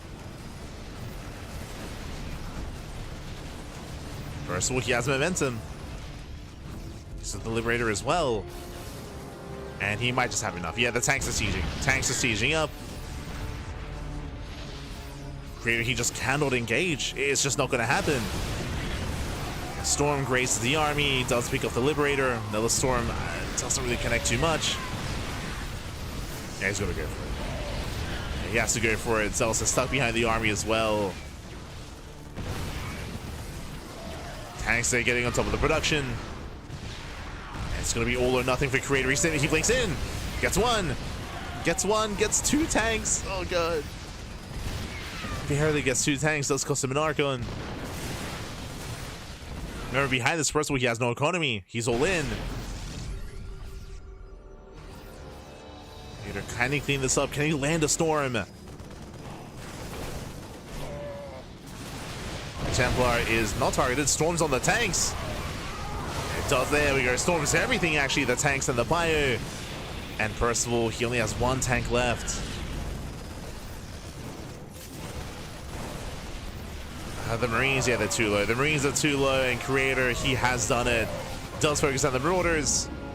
And Creator, he holds. He holds, he defends. His third base is getting fully operational. Percival, he's running out of steam. He had potential. He broke the expansion. Like, again, this is maybe the best all-in that we've seen so far to Percival in this series. This is maybe the best setup for it as well, with the Hellion Harass. But it's still not enough.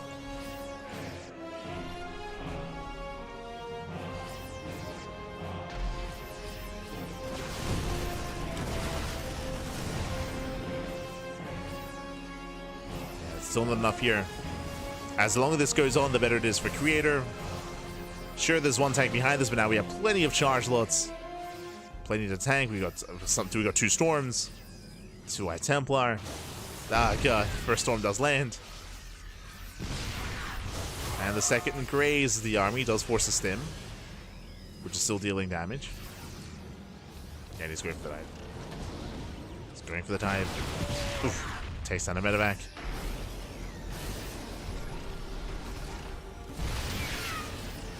Okay, honestly, he could just say move in, but he's gonna play it safe.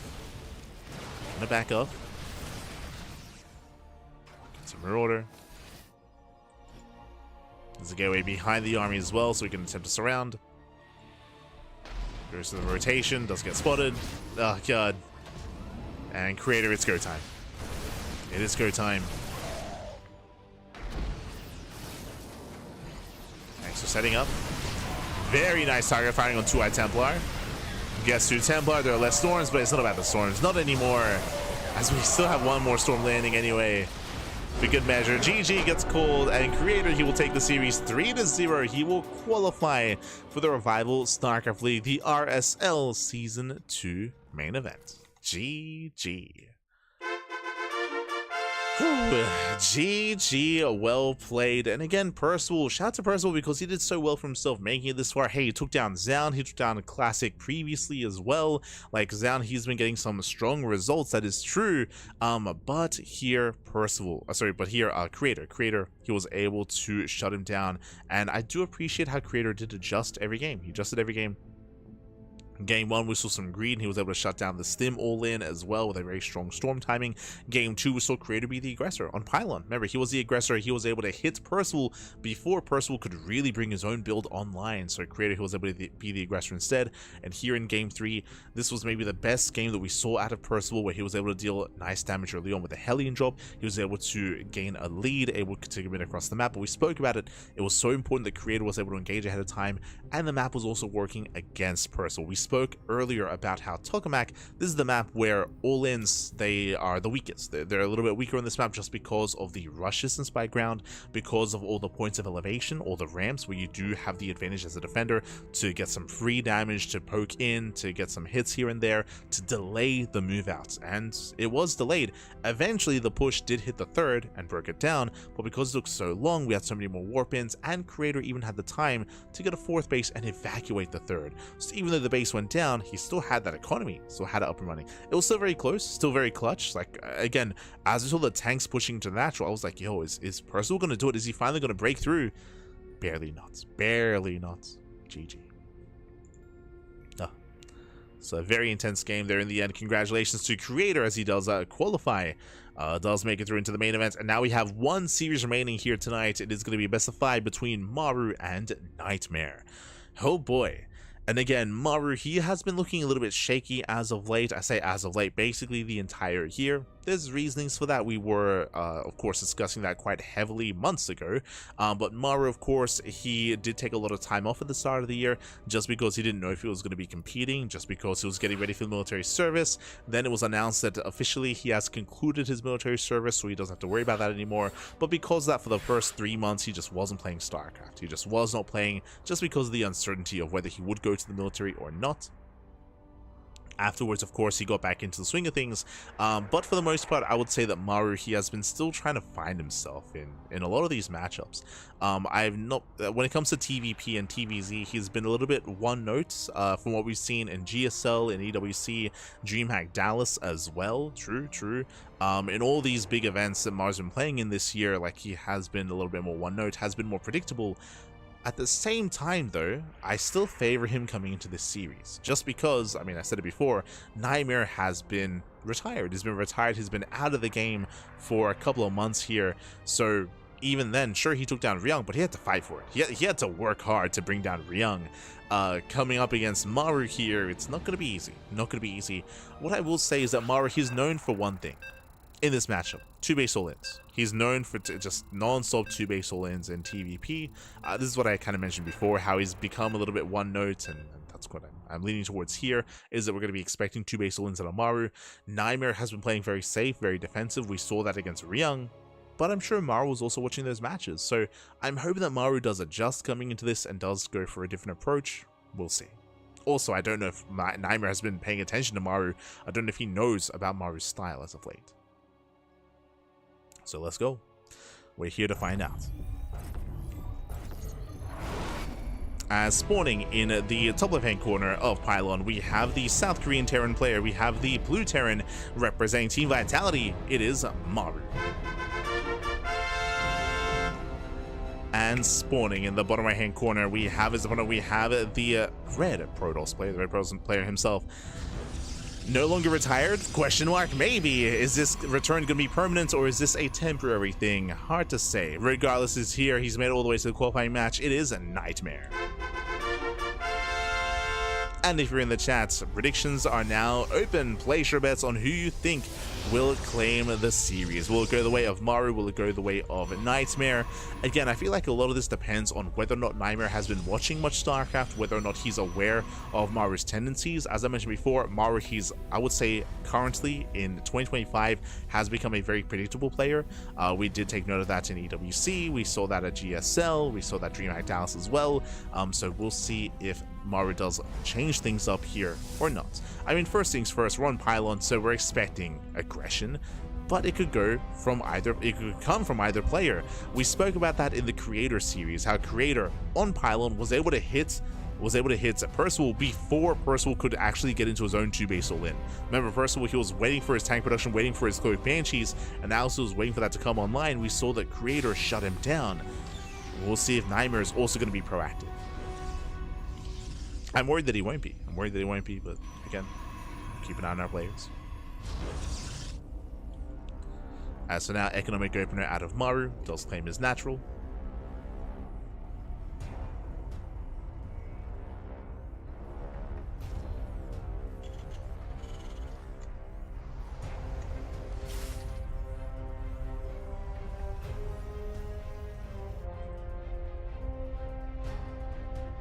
Crazy that Terran is de facto all-in despite having done that amount of economic damage. What a meta. If you recall, a lot of that comes down to the playstyle of Percival. If I didn't make that clear, I do apologize, but you might not actually watch much Percival. But as you mentioned, he's known for 2-base all-ins. That's why we expected a 2-base all-in every game out of Percival in this series. That's just how he does approach the game. That is not how all Terran players approach the game. There are some Terran players that are much more macro-oriented, like Bjorn. Like I would point to Bjorn, I would point to Clem.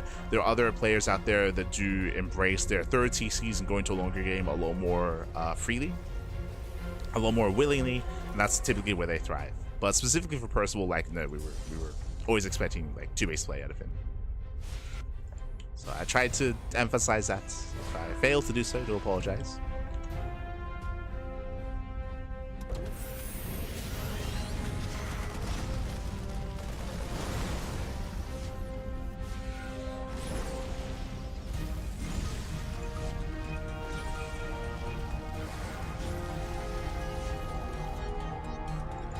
Go.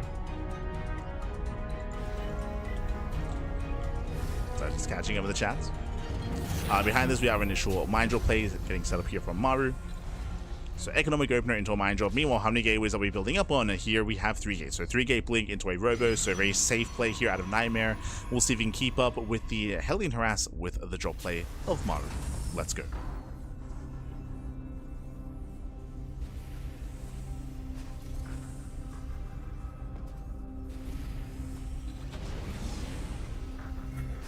Seeing a lot of all-ins out of Terran in this meta. If so, then you haven't been watching in recent times. I would say that the all-in meta from Terran was maybe like 3 months ago. Did spark pre-DreamHack Dallas, so that was GSL Season 1 coming into DreamHack Dallas, and then it died out after DreamHack Dallas. If you haven't been watching much TVP. But there are some players that, of course, are a lot more adamant about that style regardless. Like I was referring to Percival, and I was referring to Maru as well.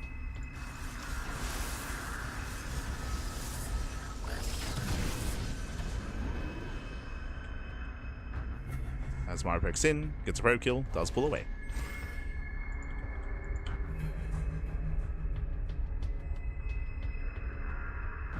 Maru also all-in in RSL and GSL versus that's what we were referring to. I was referring to his performance at GSL. I know, nice cleanup here. RSL was pre-EWC, referring to that. That's again specific to Maru. That's why we were saying that he's a little bit more one-note. Speaking of, he does pull the boys. So we're going to be pulling the boys here. Maru, he is committing to his 2-base all-in. Nightmare, it's important that he does engage ahead of time, and he will try to slow this down. Does find a Marine. Charges on the way. We have Storm going to be on the way as well. We're taking up a little bit too much here because this army does hit earlier. Yeah, Nightmare, this would be ideal against something like a stim timing. Against like a 2-base stim all-in, this would be ideal here for Nightmare, where this hits so much faster. This hits so much faster instead. Nightmare tries to slow this down, does get some Marines. Tank does siege, does force the early siege. Not bad. He's slowing Maru down. He's slowing him down.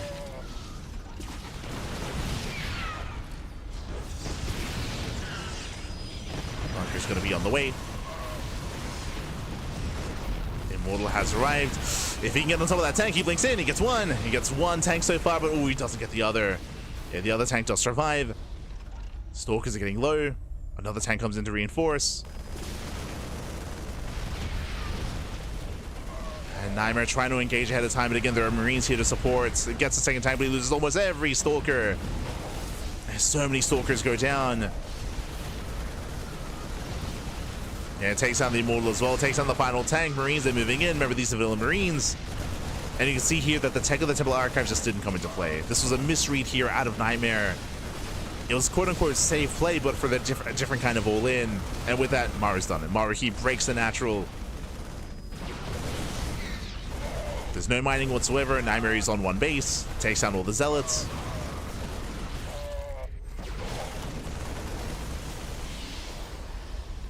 Takes down the Zealots. Gets on top of the Robo. Brings this down as well.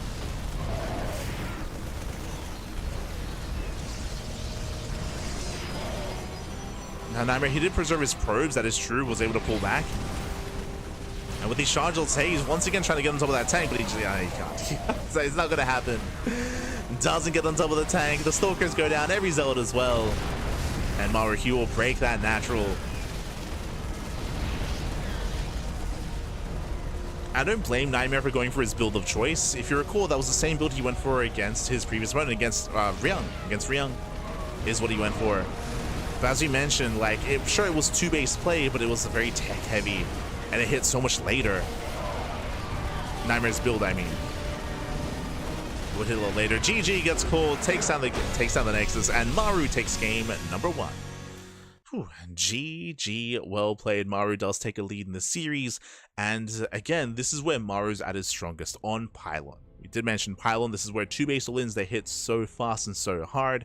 Winding it back, just because it was a little bit frantic, I saw what was happening. Nightmare, he was going 2-base Storm. He was going 2-base Storm, going up to 3 gateways, going for Charge, going for Blink, going for the Robo, going for Storm. The problem with that is that is ideal against these later 2-base all-ins that do come in with extra workers, with Stim, with a bit of a larger army. Meanwhile, we saw that Maru, he went for a Beyond move out. He went for a Stimless all-in instead. No Stim, just Vanilla Marines, and the main DPS comes from the tanks and from the Banshees. And because of that, it hits faster, because you're not waiting for any upgrades. It hits even faster, not just the build, but also on Pylon as well. So it hits even faster on Pylon, and we saw that because of that, all this tech that Nightmare was investing into with the Temple Archives, with Storm, was never going to come into play.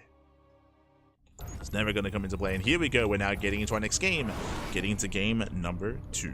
And spawning in the top right-hand corner of Ley Lines, we have the South Korean Terran player. We have the blue Terran representing Team Vitality, leading the series 1-0. It is Maru. And spawning in the bottom left-hand corner, we have his opponent. We have the red Protoss player. Down in the series, we'll see him bounce back. It is Nightmare. As we're moving out with 1, and with a second SCV as well. Here we go, we're going for our 2-rack setup. But Nightmare, oh, he sees the SCV. He does spot the initial SCV. Does he notice so? Does he know what he saw? As Maru, he does actually readjust the path of his second worker. He does avoid the probe. Does move out. And setting up the proxy in the center of the map. So nice adaptation here from Maru. Let's go. Isn't Charge first a perfect counter to such builds? Yes. Charge-based openers are hyper safe.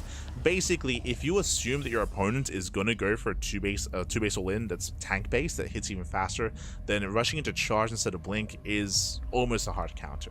Which is why we have seen a rise in popularity of Charge-based openers in the meta as of late. Depending on the map, depending on the series, depending on your opponents. But we have seen it more often from players like Hero, from Classic, from Creator, from Hearthstone, even some of the European Protoss players. Like, true. So you have been seeing more charge-based openers specifically for that kind of situation. To be hyper safe. Meanwhile, SCV Scout does scout the proxy gateway. At the same time, Nightmare, he does not scout the proxy racks, but only one racks. Again, the SCVs, they do turn back around. Initially, I'm pretty sure Maru, he planned to proxy 2 racks, but because one of them got scouted, he did deviate away, he did adjust. We have a safety bunker back at home as Maru, he already scouted the gateway. So getting a safety bunker, factories on the way, double gas opener. So again, very safe play here by Maru. The downside is that his racks is not at home, so his reinforcements, his army here is going to be very limited to defend.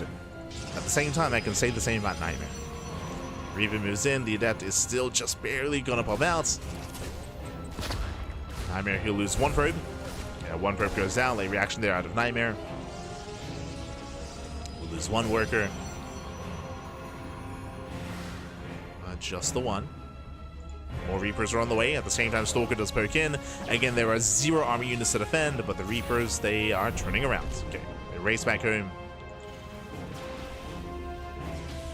In a sense, damage is being done. There is no CC, so we can turn this into a 1-base all-in. Actually, this might just be a 1-base all-in. Let's go.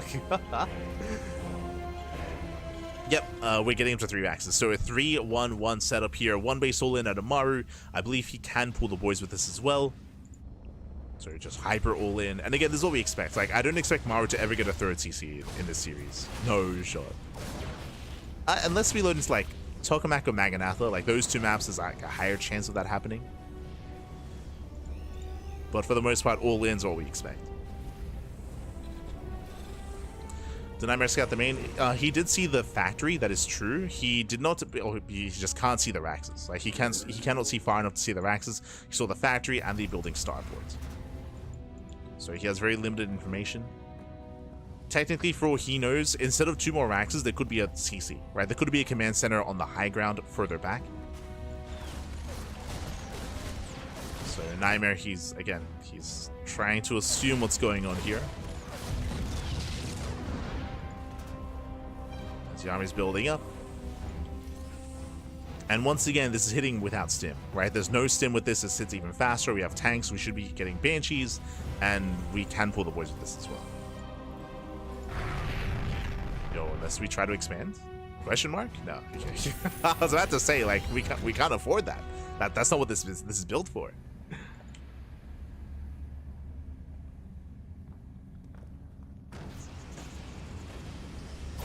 Blink is on the way. What do we have here? We have a Robo in production. We have 3-gate. Yeah, 3-gate Blink here out of Nightmare. Again, this is relatively safe to work with. As long as we don't skip warpins, as long as we don't really tech up too much. We also need to be active ahead of time as well. Nightmare, he's afraid about drop play, so the Stalkers are not out on the map. Uh-oh. And here comes Maru. Here he comes. He's going to have 2 tanks. Okay, so he's going to have 2 tanks. He's going to have 1 Banshee. The boys are being pulled. And again, it's all or nothing for Maru.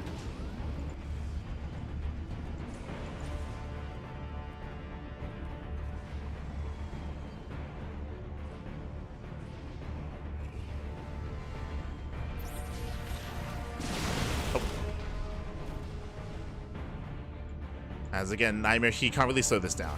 He pokes in once, the army's already here. The army's already here. He has to try to slow down the tanks, but the tanks are getting within range of the shield battery. Does get 1. Ooh, he does not, never mind. Yeah, 1 tank does siege, does barely focus it down. As 1 tank left, Locons are brutal. The Immortal's on the way. That is Nartos' pylon. Tank is being repaired. Oh, and Nightmare is going for the tank. The repairs are brutal. The tank survives. He punishes the Stalkers. And Maru's done it. Maru, he's done it. He breaks on through, takes down the pylon, depowers the Robo. Tank is forcing its way forward. And again, Nightmare, he wasn't able to slow this down. He wasn't able to get the tanks either. Boys are being pulled. And Maru, he will overwhelm. He will overwhelm. Takes down all the boys. Takes down the Immortals as well. And there's just nothing left. There's nothing here. There's a couple of Stalkers, but they're pinned against the wall. And GG gets called. GG gets called. Maru, he will take a 2-0 lead. GG. Whew. GG, well played with that, Maru. He is a 1 game away from claiming the series. And again, Nightmare, alas, he was not able to be as active as he needed to be. If you remember, he was ready for drop play. He was ready for Stalkers in the main base, Stalkers at the natural. If you remember, he also had incomplete information. He didn't see the Raxes. He didn't know how many Raxes there were. He didn't know how committed this was on 1 base. Looks like he wasn't really expecting a 1 base all in. Again, he saw the factory, he saw the starport, but he didn't know if there was a CC or extra Raxes, and he never confirmed. Never did confirm. GG, well played with that, so we're getting into game number 3. Let's go.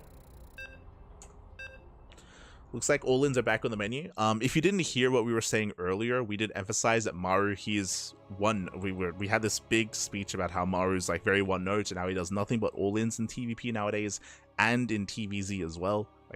This is a discussion that we spoke about. How there are certain players that do commit to that, and there are others that don't. But here we go.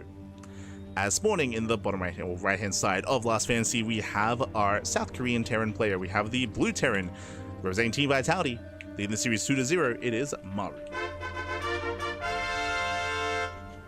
And spawning in the bottom left-hand corner, we have his opponent. We have the Red Protoss player. We have the Red Protoss himself.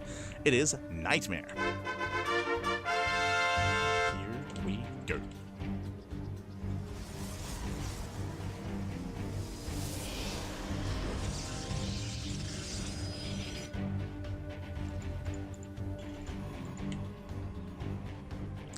There's a short on Stark Historian where Clem says if early game isn't perfect, toss almost always wins. I would push back a little bit against that, and I would say that's like applicable both ways.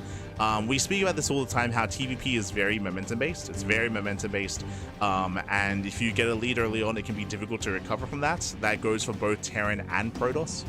Where Protoss, I mean, we saw that previously, if you remember, in the previous matchup, where if you take too many losses early on, then you fall behind and you can't quite recover.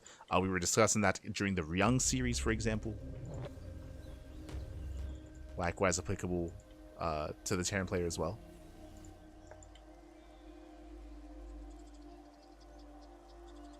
Terran and for Protoss for this matchup. Which is why we try to emphasize that this is probably like the most momentum-based matchup, just because once you gain momentum, it can be difficult to take that away. As Maru does open up 2 ranks. So 2 ranks Reaper out of Maru. And welcome to Last Fantasy. Let's go. Last Fantasy, the most vetoed map in the map pool, but here in a best of 5, you get to see it a little bit more often. Let's go.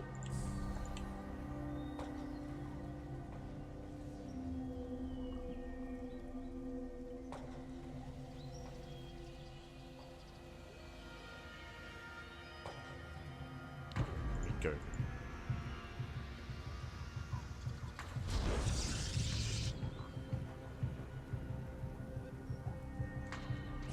Maru does make his way in towards the main.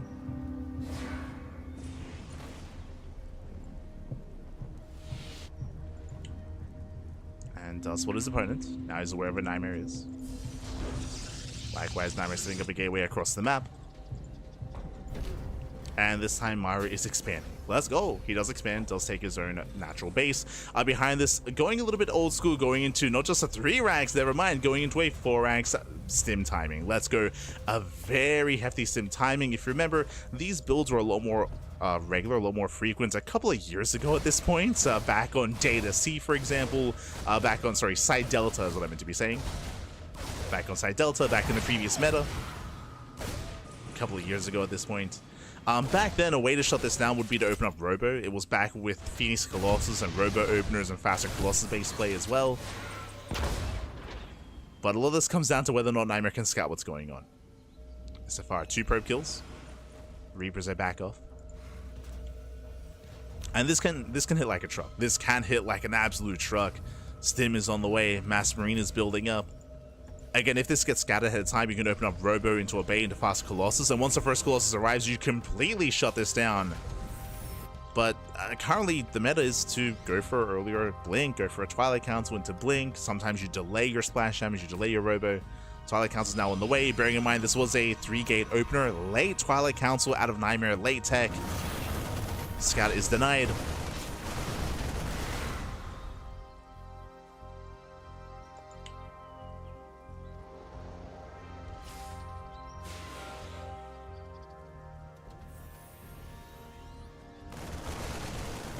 The Scout is denied, and now he does see the Mass Stamina buyer, so he has a better idea as to what's going on.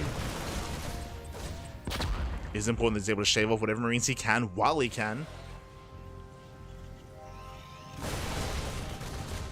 So far, he has not gotten a Marine. Doesn't bode well. Depth shade into the mineral line. Stim is almost complete. Bearing in mind, this does hit without any medevac, so every stim is going to count. Every stim hurts that much more. And you can pull the boys with this. This isn't all in. But for those who are curious, this isn't all in. Maru, he will soon send it. Again, Nightmare, he has to try to slow this down, pick away at anything he can. Maru does scout the proxy. Shield batteries on the way. So 2 pylons, 1 shield battery. He'll have the NG overcharge. Nightmare is getting ready.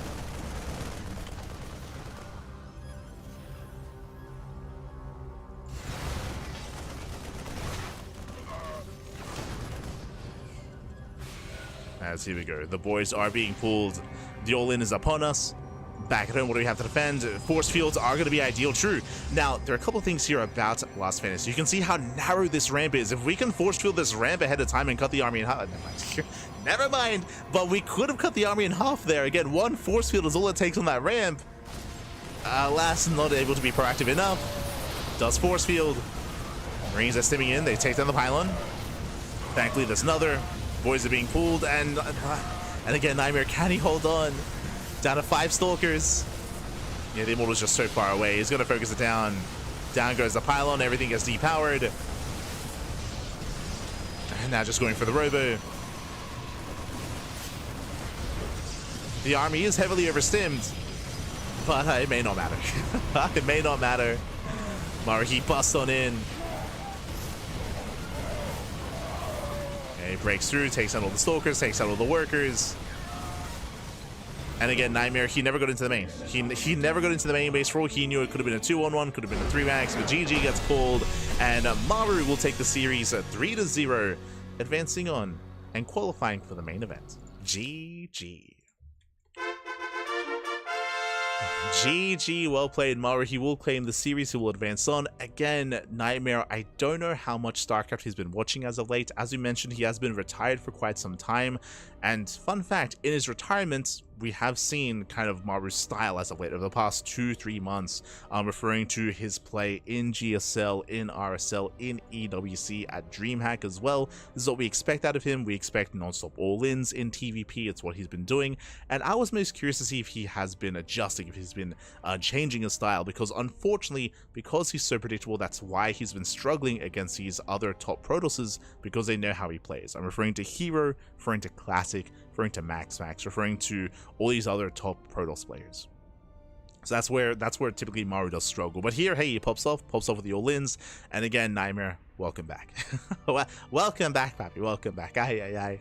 GG, well played. Again, I'm most curious to see if Nightmare does stick around, if he plays in more tournaments. For those that are curious, Nightmare, he retired a couple of months ago. He stepped away from the game. He started competing in Deadlock instead. But a couple of days ago, it was announced that he did return. Or I say return. It was announced that he left his Deadlock team. He left his team, his Deadlock team. He's no longer competing in that esports, and we saw that he did sign up for the Woody TV qualifier for the Summer Championship. That was a couple of days ago. Now he's here as well, and I'm curious if this is a one-off thing where he's just poking his toes in to see what's happening in StarCraft, and then he steps away, or if he dives in head first, and we see more of Nightmare in the future, in the coming weeks. So we'll see. We'll see what comes of Nightmare. We'll see if he continues to compete, because I was honestly quite impressed with his play here, even though he went down to Maru. Again, that's probably partly just because he's unfamiliar with how Maru is playing currently. When it comes to the previous series, though, I was very impressed with his play against Ryung. He was able to take down, I was generally favoring Ryung in that series just because he's been around, but Nightmare was able to shut him down and show off some nice defensive play as well against a bit of a more standard Terran opponent. And taking down Ryung did fall to Maru here, but again, I feel like a lot of that is just kind of being aware of your opponent's stylistic tendencies and what they play and how they approach the matchup. So again, we'll see if Nightmare does show up for more qualifiers or more weeklies, more tournaments. We'll see. We shall see. Again, Nightmare, when it came to his results in the Summer Championship qualifier, he took down Gumiho, and if I remember correctly, he took down Classic as well, right? Let's see. No, sorry. He took down Hearthstone, took down Gumiho, and took a map off of Max. That's it. Took a map of Max. So again, Nightmare, he's been getting some pretty good results here, but we'll see. We'll see if he continues to compete and if he returns. If he returns, or if not. We'll find out. But GG, well played. With that, congratulations to our top 2 players here. Exclamation mark B in the chat if you guys want to have a look at the back yourselves. We have Maru and we have Creator, both making it through, both qualifying. And again, the kind of 2 sides of an opposite coin here, where Maru, he committed to non-stop 2 base and 1 base all-ins. More importantly, these all-ins were hitting a lot faster as well, typically, for Game 1 and Game 2. And likewise catching his opponent off guard here in Game 3. Meanwhile, when it came to Percival versus Creator, Percival, he was also going for 2 base all-ins, but very different 2 base all-ins, very different kind of builds, typically hitting much later instead, and Creator was able to shut him down. So again, Creator showing off his defensive PvT, at least outside of Pylon where he was the aggressor, and Maru showing off his aggressive TvP. GG, well played. There is no seeding match. So both Maru and Creator, they do make it through, and they'll be joining Estrella and SOS, if I recall correctly. I believe SOS did make it through the Americas qualifier. Double checking, yes. So So far, it's going to be SOS, Australia, Creator, and Maru. When it comes to other players making through these qualifiers, we have the European qualifier. The European qualifier is going to be right around the corner as well. It's going to be in a couple of days on the 12th of August. We should be able to cast that. I say that recently we have been a little bit unavailable. Unfortunately, just other things happening IRL, so we just haven't been able to cast as much as we typically do. But yes, RSL is going to be middle of the week, which is less than ideal. That's what I will say, but it's going to be middle of the week on the 12th/13th of August. And we should be able to cast that event. We should be able to. I'll do my best. I'll do my best to cover that event as well. When it comes to the rest of the broadcast here, when it comes to the rest of our schedule, bam! You can see it here. Now again, I did mention how we have been missing some broadcasts recently. Friday morning, we were scheduled to cast an event and we weren't quite able to. Friday evening, Little League Cup Weekly, we weren't able to cover that. And this morning, RSL America's Qualifier, we weren't able to cover that either. I do apologize, Again, last night we were busy adminning the Euthermal 2v2 circuit, and then we're going to be adminning that event tonight as well. So we're working behind the scenes, and by the time it ended, it was 6 a.m. It was 6 a.m. in the morning, so it was quite an event to cover, is what I will say. Quite an event to cover. And I did have a vet appointment for our new pet bunnies. We have some new pet bunnies here. Did have a vet appointment at 10 a.m. So we wrapped up the Euthermal circuit at 6 a.m. I got 2 hours of sleep, and then I woke up, then I had to go and of course went to the vet to make sure our pets were checked out for the first time and everything was looking good. And fun fact, I got home at around 11:30, and as you can see, the RSL Americas qualifier was at 11 a.m. KST. That is noon. That is 12 p.m. AEST, half an hour later, which technically I could have casted, but I was so tired after being up all night with the Thermals events, after going to the vets, after only sleeping 2 hours. I could have tried to have covered that event as well, but then I would have been dead for this cast. I would have been absolutely just destroyed for this cast. So I did have to go to bed. I wasn't quite able to cover the Americas qualifier, so I do apologize. I believe that was casted by Bomyoja. Bomyoja did cover that event. And speaking of the thermal circuits, it's not on this schedule because we don't cast it, but we do admin the event. So myself, Kuro, alongside the rest of the admin team, shout out to Carowin, shout out to all the others working behind the scenes as well. We do work on that circuit. It's a very big event. It's the biggest 2v2 event out there, so it has a lot of hands on deck. There's a lot to do behind the scenes, so we are going to be working on that later on tonight as well. The 2v2 circuit, I believe, is going to be in 3 hours ish. 2.5 hours time.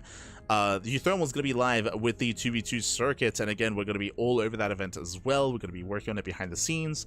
I could try to cast it via replays, but our schedule is so busy. Like, I don't know if I have any time to cover those replays, to be honest, especially with the StarCraft Evolution League around the corner, especially with RSL starting back up again, of course, and all the Code for Giants Cup events. Like, there's just so much StarCraft happening right now. Our schedule is jam-packed. If you remember, I was like, oh, now that it's post-EWC, maybe we're going to have a little bit of a leaner period in time. And we did for like 2 weeks where we would only cast once a day. But moving forward, it's a really busy August. September looks a little bit more empty right now, but that's only because we're not in September. By the time that rolls around, it's going to fill up real fast and real quick. Jesus. I feel a little bit bad. Like, Stormgate just came out of early access with its 0.6 launch. I have no time to play Stormgate, man. We just have non-stop casting, non-stop StarCraft. So again, we're going to be back in 2.5 hours. I say we're going to be back. Euthermal's going to be live in 2.5 hours with the 2v2 circuit. We're going to be all over that, of course, working behind the scenes. Meanwhile, tomorrow we're going to be casting the Sparkling Tuna Cup. That is going to be the STC number 101. We had the 100 edition last week with a doubled prize pool, so a lot of hype, of course, with the Tuna Cup. Tomorrow we're going to be live with the Wardy TV Monday, and we also have another day of the circuit. Again, 3 days of the Thermal 2v2 circuit, 3 days back to back to back. We have Code for Giants Cup, the LATAM monthly. That's going to be on Tuesday. We have the RSL qualifier right after that, true, for the European region. region. We have the Pegasus Cup on Wednesday, we have the Pondcast on Thursday, we have Sunny Lake Cup, and we have potentially the return of the Turtle Tussle starting this week. We do have to iron some things out, but yes, the Turtle Tussle may be returning this week as well. We have the Platinum Esports League August edition. That's going to be this weekend. That's going to be coming up on Saturday. We have the StarCraft Evolution League Championship that also starts next weekend as well with the round of 16. Oh, sorry, with the round of 32 even, so round of 28. There's a lot of content, a lot of StarCraft. Again, it's one of those things where even though EWC did conclude, doesn't stop us from, if we really wanted to, we could cast twice a day, every single day. But it would be nice to sleep, and would be nice to spend some time elsewhere, outside of just non-stop casting StarCraft. Crazy. Also, a big shout out to Spegglets. Thank you so much for the subscription for 4 months. Thank you, puppy. Thank you. Do appreciate it. Thank you so much. Of course, Cranky Ducklings go to the vet. True. Where are the Zergs, Pappy? Oh, they don't exist anymore. What do you mean? They haven't been around for years. It's fine. We're used to it. Thanks for all the hard work. Oh, thank you. We appreciate the kind words. We appreciate it. For sure. So again, thanks for watching. Thanks for tuning in. And again, do check out, if you haven't heard of it before, Uthermal, he's running the biggest 2v2 circuit in the history of StarCraft. It's a massive event. The best of the best players in the world are competing in 2v2. It's a lot of good fun. It has a unique format as well, and it's gonna last the entire month. Like, yesterday was day 1, today we have day 2, tomorrow we have day 3, and that's still just the beginning of the group stage. We still have more group stage next week, and then the playoff bracket as well. So 3 weeks of Uthermal 2v2 circuit. It's a lot of good fun. Again, we may cast it in the future via replays, but I don't think we have time to be honest. I think if we cast it from replays, we might cast the playoffs, maybe just the playoffs. We might skip the group stage just because there are so many matches happening, so many games. It's crazy. Regardless, GG will play it, and we'll see you guys next time. For some more StarCraft. We're gonna be live on this channel in 24 hours with the Sparkling Tunica. That'll be our next cast here on the Ducklings. Otherwise, we'll see you next time. Until then, ciao, papi, ciao. If you want to support us, you can follow us on all the socials. On all the socials, ! Socials in the chat. We do stream over on YouTube at the same time. Oh god. We do stream on YouTube at the same time. We're here on Twitch, we're on YouTube, we're on Kick, we're on Facebook, and we are on TikTok as well. Thanks for watching. Until next time, ciao, papi, ciao. Till next time.